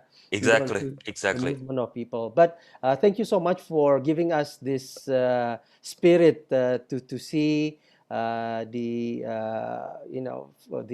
optimism for 2021. We heard from Dr. Shige how MSMEs are affected, and hopefully next year not only the whole economy will be flourishing, but also the MSME will also rebound and become better and be competitive, so that they can join Pa Edu's JDID and go global. Yeah. Thank you so much, Pa Wiwi, for Thank the you, Pak Jimmy. insightful. Okay, so we've heard three speakers so far, apart from Pa Roy as well as the Vice Minister. Now we want to hear an expert in merchandising, because we want to see how SMEs can actually be chosen as part of the merchandise in a department store. And truly, we are very lucky that we have the Chief Merchandising Officer of Matahari Department Store, who is originally from England, Miss Rachel Stack, who has extensive experience. I mean, I think we are very lucky to have her to share with us her perspective on how SMEs can get access into global value chain, and what is the role of retailers, like Matahari and then all the other retailers in Indonesia. Can we have Miss Rachel Stack on stage? Ah, here she is. Hi. You are the most beautiful from the panelists. Oh, I'm really not. So the only women. So thank you so much for being here. The floor is yours to share your thoughts and perspectives on this. Thank you, Mr. Jimmy Ghani. And I wish to thank Mr. Roy Monday, the chairman, for giving me the honorable opportunity to speak today. So that's very exciting. Thank you. Yes, Jimmy, as you said, I am from the UK. I arrived in Indonesia in the middle of pandemic around 3 months ago. So an interesting experience. My background, very briefly, is not only the UK, but also Europe and America. I was at Next for many years. Also Primark, where I was the director of women's clothing at Primark. I also worked in Europe extensively with, connected very strongly with the Inditex and H&M group, who I know well, and then most recently working for Stitch Fix in the USA, big San Francisco-based group. So yes, I suppose a few years of experience, perhaps. So thank you. And yes, as I say, I arrived in Indonesia 3.5 months ago. And like Dr. Sambuaga with his yellow watch, I'd like to think I have personally contributed a little bit. I have bought some nice boutique clothing for myself, for my house. I've bought some very beautiful interiors, some wooden furnitures, some art from Indonesia. Very exciting, very beautiful quality. So I have made a small contribution to SME right now, I think. Yes, moving on to Matahari, a very huge, very well-known, very loved company in Indonesia with a huge, amazing heritage. And I think everybody knows Matahari that I speak to in Indonesia. So it's a great reputation. As you know, in our inventory, we have many brands and many products. And actually about 35% of our product is own sourced, own produced production from our own design brands. And the other 65% is CV or concession brands, who are also quite a lot of them are regional Indonesian brands. So we at Matahari are hugely supportive of SME and an amazing regional sourcing supply base. We have in the 35% of our own brands, we have around 300 suppliers, so quite a lot, predominantly based in Indonesia, in the Bandung area, but other areas also. Some of them are small units in the SME group. So some of them perhaps producing 11,000 units per month, others producing 40,000, others producing 100,000. There are not many above 100,000. There's quite few. So most of them are small to medium. And they have their own specialities, which I'll talk about in a minute. Then of the other 65% of CVs, I would say approximately, maybe another 50 to 60% of these are local regional suppliers in Indonesia. So they are brands, but they are local brands, which also have the possibility for export later. As they strengthen, as they have an identity, they have nice quality. They also have the opportunity to export outside Indonesia as well to increase the GBC. And this is very exciting. And Matahari continues to support both sides of this, the own supply base and the CV supply base. We are continually reviewing, we are continually growing, advancing these suppliers. Sometimes it can be within payment terms, particularly within the COVID period. Matahari has reached out and supported all its suppliers and its vendors with helpful payment terms, extensions, giving people more time to either to wait to hold their goods or for payment, or a complete mixture of different support processes to allow these suppliers and these brands to survive, because this is very, very important for Matahari, but very important for these suppliers as well, to continue to support the industry in Indonesia. So I think what's been interesting recently is that Matahari continues to actually recover quite well recently. I think what's very optimistic for us is that as consumer confidence grows and begins to bounce back, we are already seeing this in Matahari. We're seeing the customer come back. I must admit, I think the Indonesian people are very tough, resilient people. Wow. I mean, they love to shop. And I think it would take a worldwide, more than a pandemic, to stop the Indonesian people.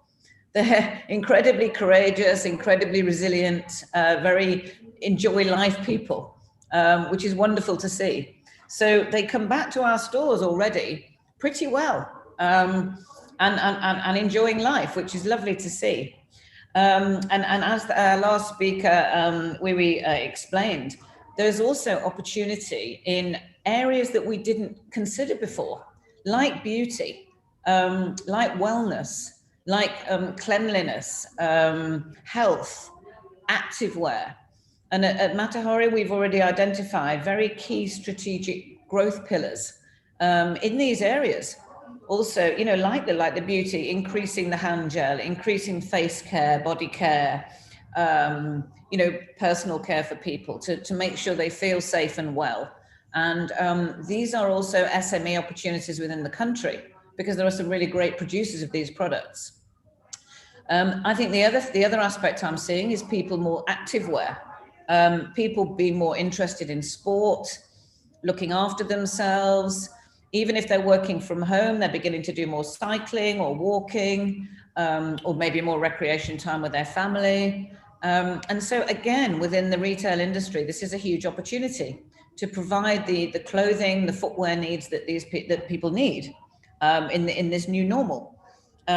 Face masks. Oh my goodness, we're selling hundreds of thousands of very nice face masks, locally sourced, beautiful batik designs, flower designs, you know, very nice, all from SME in Indonesia. So we have to take these opportunities, not just for ourselves at Matahari to grow, but also to support the industry and say, how can you be flexible? How can you pivot? How can we support you on this journey to become the new normal? What needs to change? And this is something we're working very closely with our suppliers on. So I think all these things are enormous opportunities. The other thing we were discovering the other day, I'm not sure if I should say this, but there's a possibility in a pandemic that there could be a baby boom. I'm not sure if I should say this to the audience, but in logical maybe thought, we thought maybe there could be a baby boom actually, and then we researched it. And yes, sure enough, we think there's a baby boom. So there's possibility to increase the making children's wear, baby clothing, baby equipment needs, all this sort of thing. So, you know, sometimes out of a dark period, maybe light appears in the tunnel for new opportunities for these suppliers. So all this makes me very optimistic, actually. So coming on to how do we support Indonesia with the GVC aspect as well?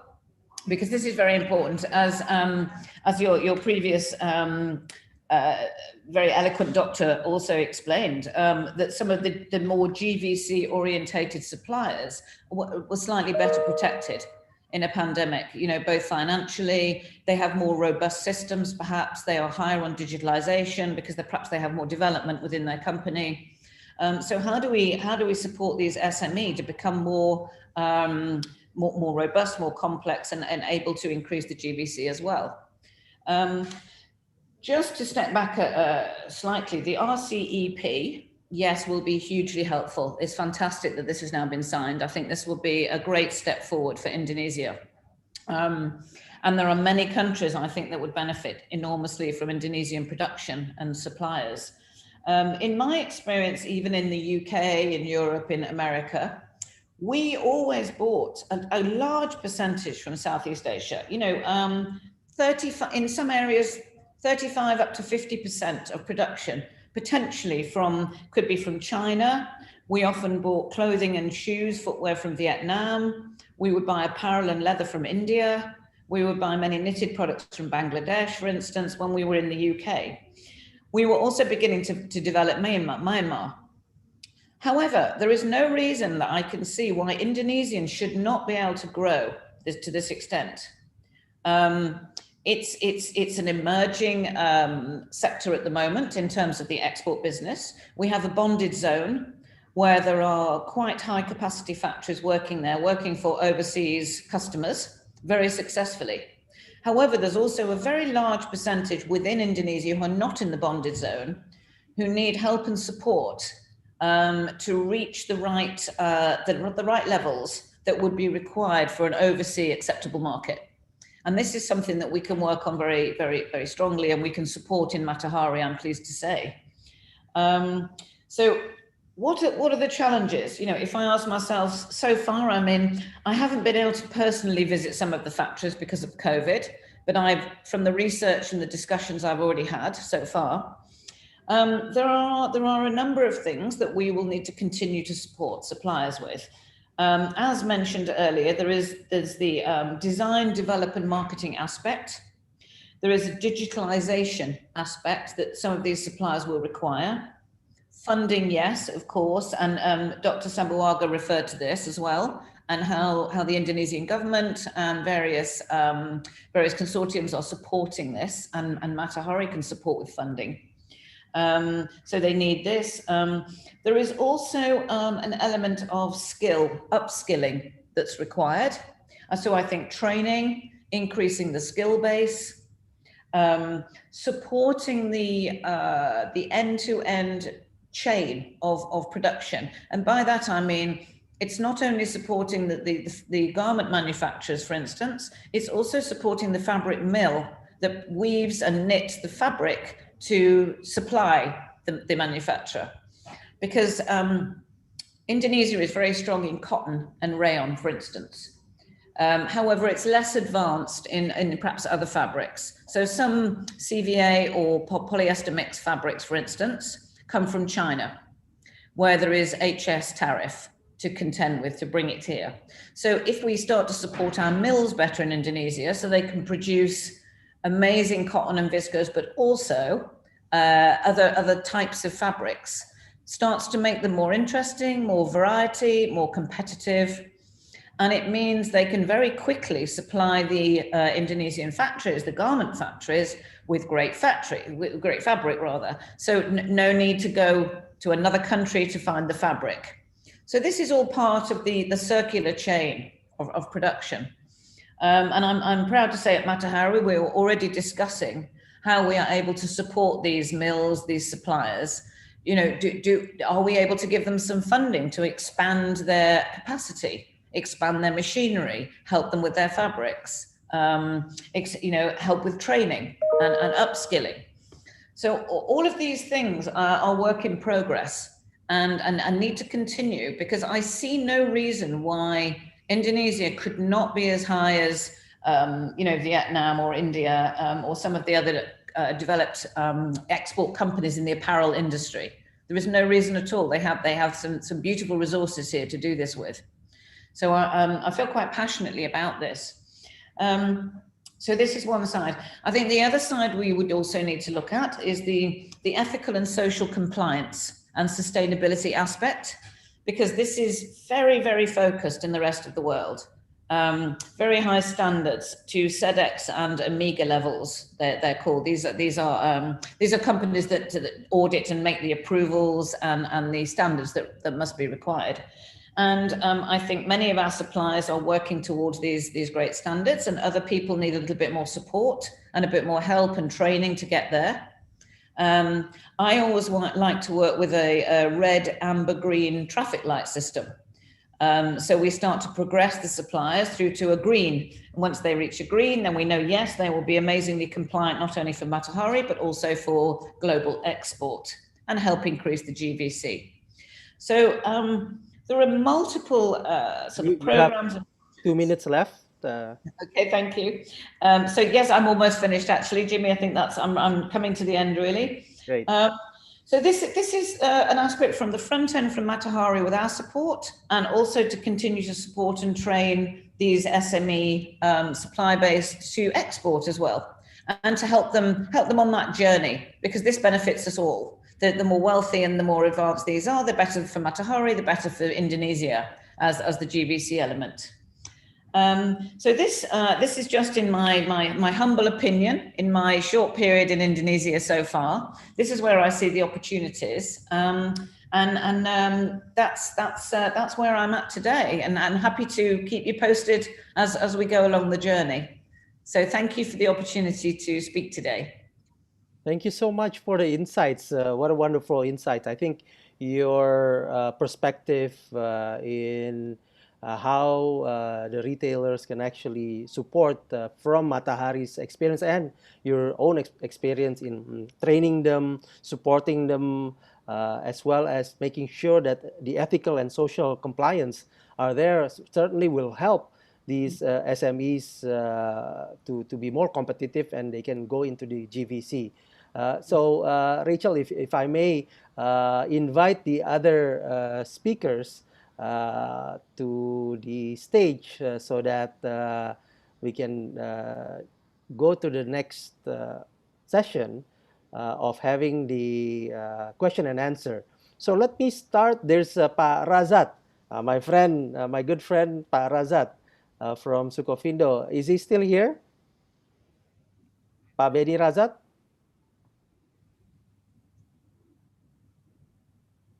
Okay, if not, then I will read his answer. First is to Mr. Edu. Connectivity to GVC is a key factor in developing MSME. In terms of value, what is the current ratio of domestic sourcing versus import in JDID? Okay, if I could explain that we have two business model, which is marketplace. We provide platform from seller to sell in the JDID platform, and then we also have our own retail model, which is we buy and sell. We still do have import item that we import directly from China, mostly electronics. But again, what I could emphasize in here that the especially for my category, my category FMCG doesn't have any imports at all. So 100% Indonesia. Yes, I don't have any import from China at all. For FMCG is local sourcing 100%. And then the surprisingly that we have local. I think in the Ibu Rachel in retail also understand that there is local specific SKUs or brands that is available locally. Then we also supported to be available in JDID, and the number is almost double every year. So although the contribution is still below 10% of number of, but is increasing dramatically on this, especially food and beverage like coffee, syrup, and snacks and others. So I think that's the one that we want to source more of local SKUs, local brands. That's why we invested a lot in local warehousing, so they could send the product directly to our warehouse rather than to go to Jakarta. So that's why we're going to be more proactively having, closer to the local suppliers, Pak Jimmy. Excellent, Pak Edu. So this show how serious JDID in supporting Indonesian MSME. Especially in fashion, we have dedicated channel place for Indonesian designer even for fashion. So I think that's also showing some of our commitment to grow these local brands, local products, and also even local small medium enterprise brands. Excellent.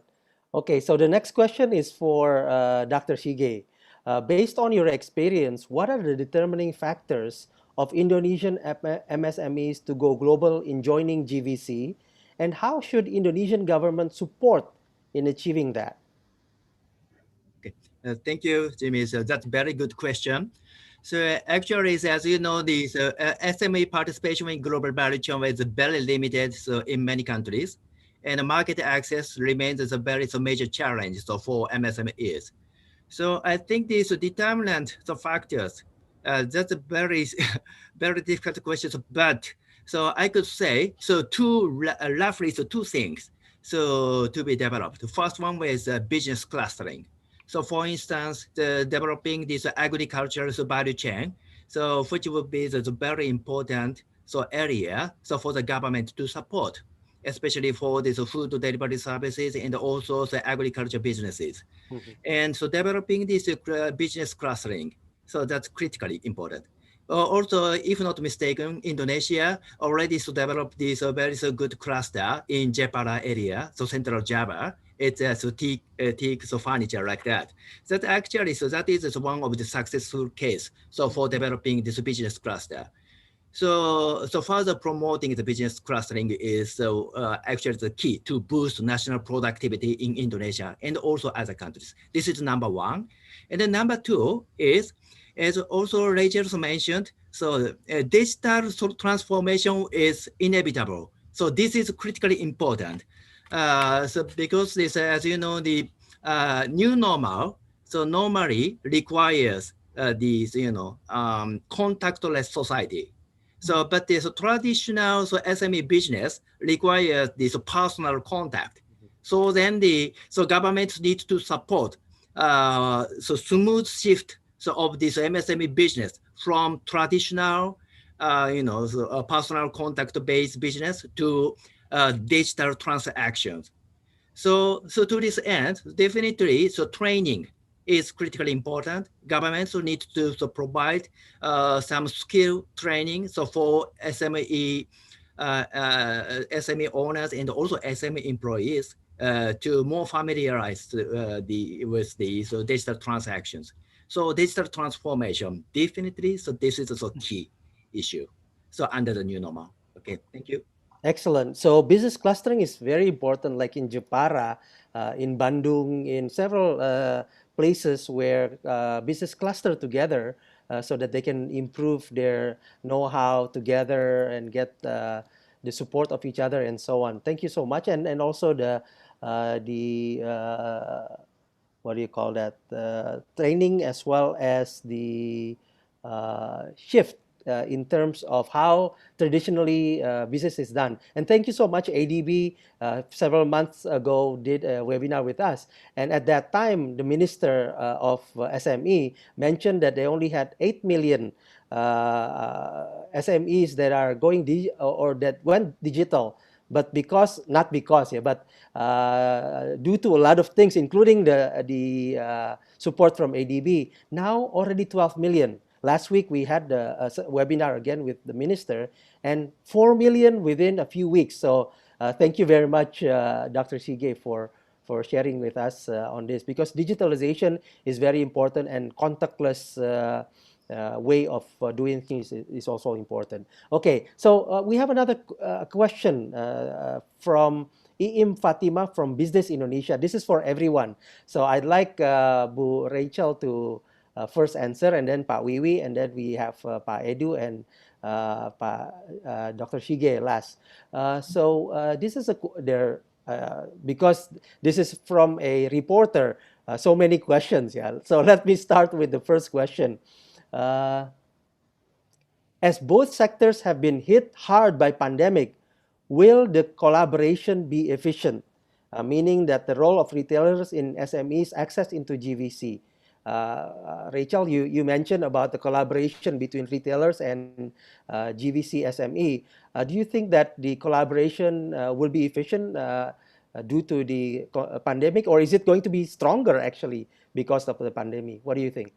I think it's initially stronger right now because we need each other urgently, of course. And as we start to come out of the COVID, I think we need to be very careful going forward that as we become into a new normal, hopefully there is a vaccine, that actually we continue to make sure we're supporting these suppliers and these SMEs, and we don't become just complacent and think, oh, we're back to normal now. We don't need to support. We don't need you now. I think it's going to take a considered, focused approach to make sure that we all focus on these partnerships in the long term, not only the short term. Okay, good. So you're optimistic on this that the collaboration will be efficient, yeah? Yes. Okay, good. Let's get the perspective from Nielsen from Pak Wiwi. What do you think? Do you think the collaboration will be efficient? Yes, I think if anything, now we need a retailer and SME needs to work closer because with the ever changing in in the market and the retail and consumer demand, both have to work together to make sure that we are growing together, right? Not only one side or the other, but both of us are going together. So yes, I'm optimistic about that. And the numbers show that we should be optimistic because we're recovering and we will rebound soon enough, yeah, in 2021. Yes, certainly we hope so. Thank you. Your smile shows it all, Pak Wiwi. Okay, thank you, Pak Jimmy. Okay, thank you. Let's go to Pak Edu also, and then we'll go to the next question as well, which is very interesting as well. So, Pak Edu, since you are in this business also, what do you think of the collaboration between the retailers? Yes, especially JDID in the online business, and then everybody could understand that there is a shift. People buying offline to online during the pandemic condition, and then especially with this, then it's more. I think it's more relevant to online platform to get good collaboration with SMEs, and then domestically, and also I think I mentioned in the presentation that China, which is our parent company where is located, China economy is waking up, and then we start seeing some demand on Indonesian products. So I think it's starting to picking up, and then I think this is the time then we strengthen the collaboration, and then supporting the SME with the right capabilities, and then for example, logistic and others to be able to capture those opportunities, Pak Jimmy. Great, thank you, Pak Edu. So we hear the optimism in terms of the Yes. collaboration. Let me add one more question from Iim Fatima from Business Indonesia for you, Pak Edu, because I think this is relevant for you. Is it possible to aim international market when the domestic market hasn't recovered yet? It is possible, because I think there is part of the world that is recover faster than Indonesia. As I mentioned, China is recovering, already positive growth, and then I said, like I mentioned, waking up, and then it's still possible to expand the horizon of the market of the local SME to go to China market, for example. It has some challenges, constraint, yeah, but again, that's what the cross-border business of JDID could support to take that opportunity, Jimmy. So give the headaches to Pak Edu, and then you will do the rest, yeah? Yes, that's correct. That's the intention. Okay. That's great. And of course, certainly China is very much recovering, and we see Yes. Indonesia is recovering as well. So thank you so much for that. So let's take the same question from Ibu Iim to Dr. Shige. Is it possible to aim international market, because you have done this survey in many countries, including Philippines, Laos, and so on, and you must be familiar with the China situation as well, Dr. Shige. Is it possible to aim international market when the Indonesian market hasn't recovered yet? Thank you, Jimmy. Actually, so there's still so many risk factors to estimate these, the global markets and also as countries. But there's recent economic indicators shows that so many countries are now so shifting to this recovery stage. So from the COVID-19 crisis. So then this 2021 and after, so we will see some more optimistic business environment. But still, so risk factor remains because this traditional MSME is a very fragile entity to external shocks. So then still they need this government support to reopen their business and also retain their business. So still, we need to look at monitor their business conditions very carefully, maybe at least until this first half of next year. So then this flexibly government launched this phase by phase approach to support their businesses. I think that's my. Okay, thank you. So the national recovery efforts has to be in place and led by the government to help out on this, Dr. Sige. Let's go to the next question, Dr. Sige. What are the obstacles and opportunities that you see in terms of this? The main ones. Opportunity? Yeah. Actually, so there are so many opportunities. As you see, so during the pandemic, And so there's totally so two separate groups of the businesses. So very rapidly growing businesses. To respond to the special demand. So during the pandemic, for instance, food delivery and some sort of these special product to the people who stay in at home like that. And also very devastated businesses like tourism and logistics like that. So we see these two separate groups of the businesses.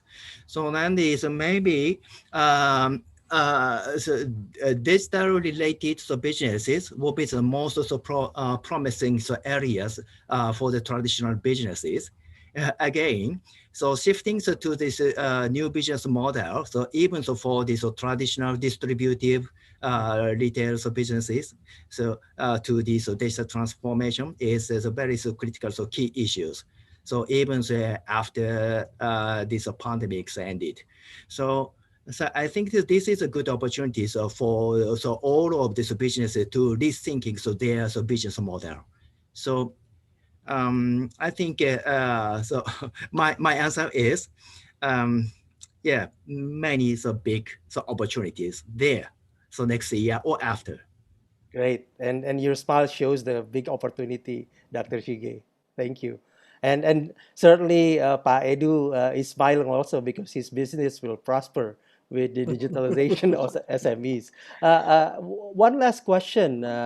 This is for Rachel, which Pa Mustafa Yatim said already. I think she answered there, but I think maybe you can elaborate a bit. How would you rate the quality of Indonesian products compared to those from Vietnam, India, China, and so on? It's always a good question.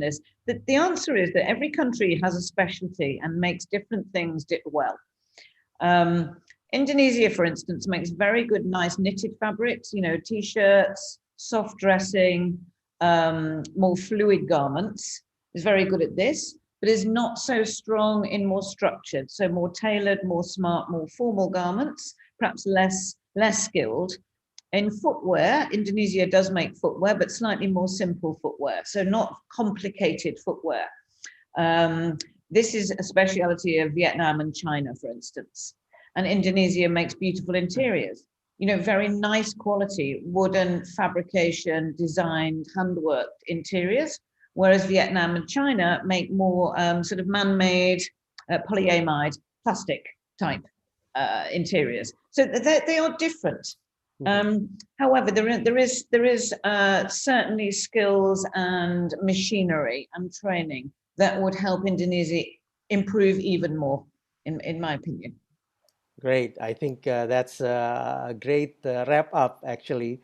We are very glad that you diplomatically also say that Indonesian products are actually competitive, yeah, and they are competitive in some sense, yeah. Very much so. Great, yes. thank you. So there are quite a number of other questions, but I think the time has come to wrap things up. Sorry for those who I cannot get your questions across. But for this last one, I'd like everybody to just say a few words of final remarks in this topic, so that it gives optimism to everybody. Starting from Rachel as the last speaker last time, so and then Pa Wiwi, and then Pa Edu and Dr. Shige. All right, Rachel, please go ahead. I think there's enormous opportunity for optimism. I think there's huge scope in Indonesia. They're very hardworking people, very positive people, as I said before, very resilient people. Always find a way, always find a solution, it seems to me. The resources are here, the capability is here, the intelligence is here to do this. And I think the government support and funding and the wish to continue to grow Indonesia and become greater GBC is also present. So this combination should lead to great success. Thank you so much. All right, let's go to Pa Wiwi. Yes, I'm excited to go into 21. I think there are a lot of optimism, a lot of opportunity. Yes, 2020 has been a challenge, but I think we all look forward to a much better 2021. I think Indonesia, as a country, that we have huge opportunity. I think we are projected also to go into one of the big economy in the world. So I think that's still in the trajectory. I think this pandemic that we have is just a short stop before we go into that trajectory again. Thank you, Pak Wiwi, for the optimism. Okay, Pak Edu, please. Yes, I think there's a lot of optimism, especially from my background from online e-commerce business, which is encouraging to see that there is shifting offline to online. Not to mention, Pak Jimmy, that my culinary business shift from 90% online during pandemic. I think if the SME could increase their digital business capability, and then JDID will support give the support for that, is going to prepare them to be ready for the 2021, and also possibility to expand the business into international coverage. Excellent. Also another optimistic view. Let's hear it from Dr. Shige. Okay, thank you. Just quickly, so as you know, the MSME is the backbone of the national economy, right? So MSME is actually underpins the Asia's robust growth. So over the past decades, actually, it's very impactful. So they're strengthening their role through more structural reforms. So will be more critical in maintaining their dynamism, and also these Asia's more robust growth. So then we have see this many optimistic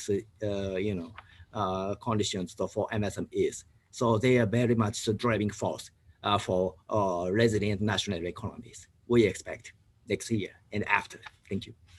Excellent. So I don't think I have to do a summary. Everybody's optimistic in going towards 2021.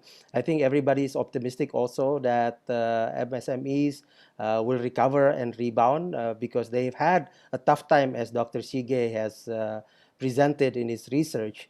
And they deserve also a chance to recover, and everybody needs to help, including all of us, the retailers, the government, and everybody that can help.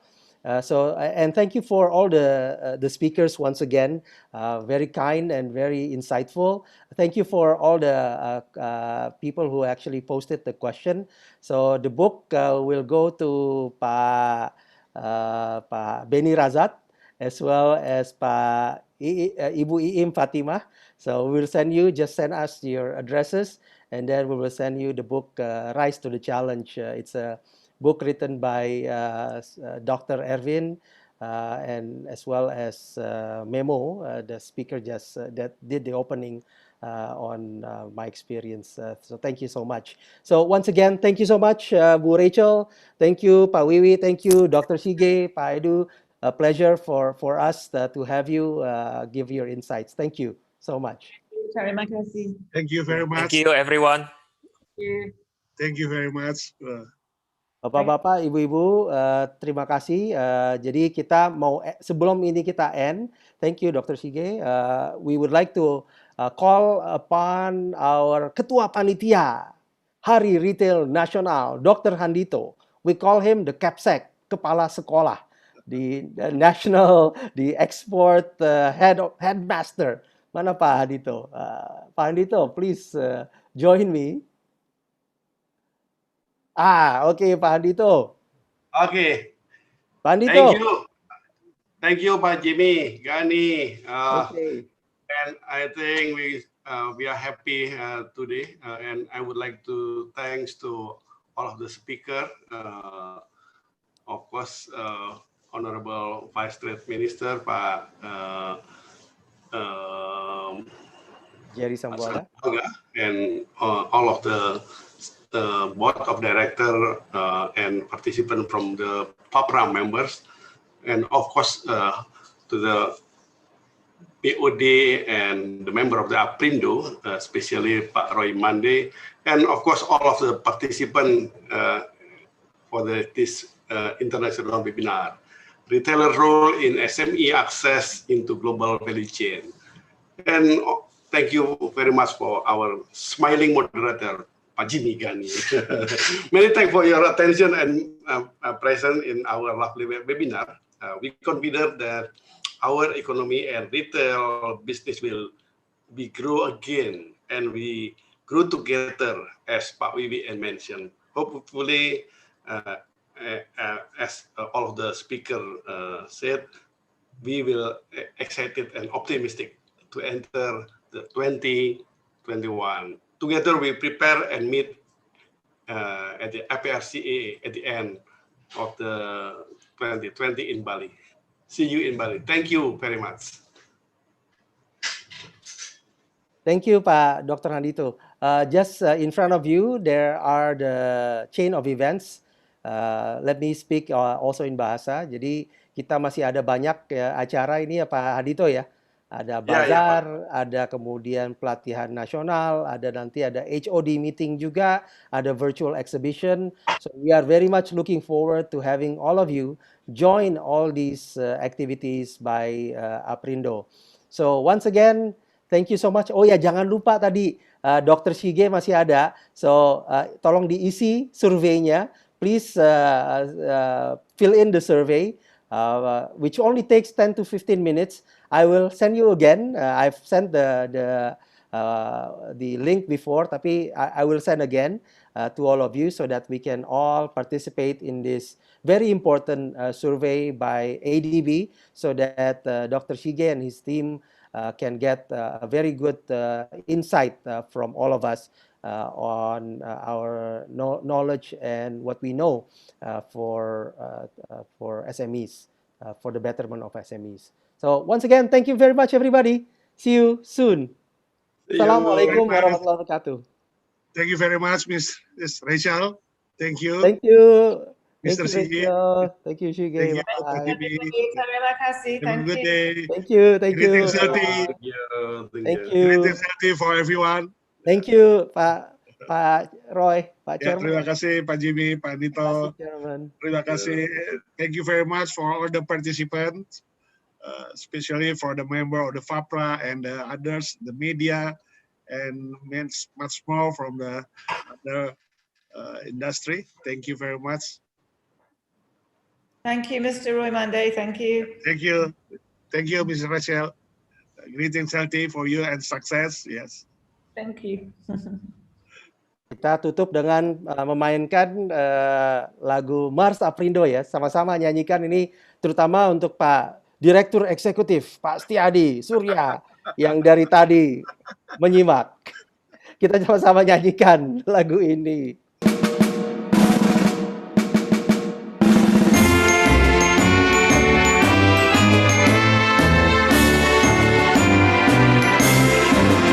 Asosiasi Pengusaha Mikro Indonesia, APRINDO negara, ikut membangun ekonomi bangsa, wujudkan masyarakat sejahtera, berlaku jujur adil bijak yang memberi kerja. APRINDO majulah, wujudkan sejahtera adil makmur Indonesia. Bravo APRINDO.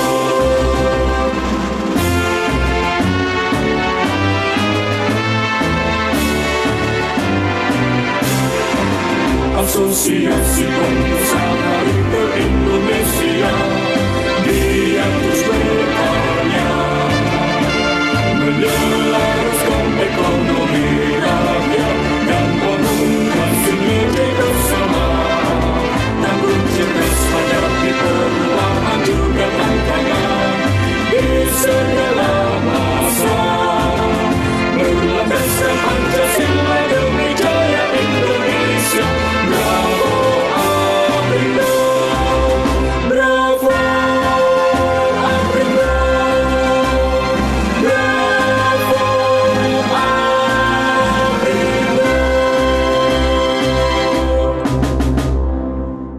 Bravo Aprindo, luar biasa. Hidup ketua, hidup ketua umum. Terima kasih. Hidup Hari Retail Nasional. Hidup Retail Nasional. Pak Direx, waduh luar biasa ini Pak Direx. Semangat kita kalau ada Pak Setiadi. Tetap semangat. Tetap semangat. Mantap. Terima kasih Pak Oke. Jimmy, Pak Terima kasih, Janito, Pak. Mas Yadi, dan Oke, terima semuanya. kasih.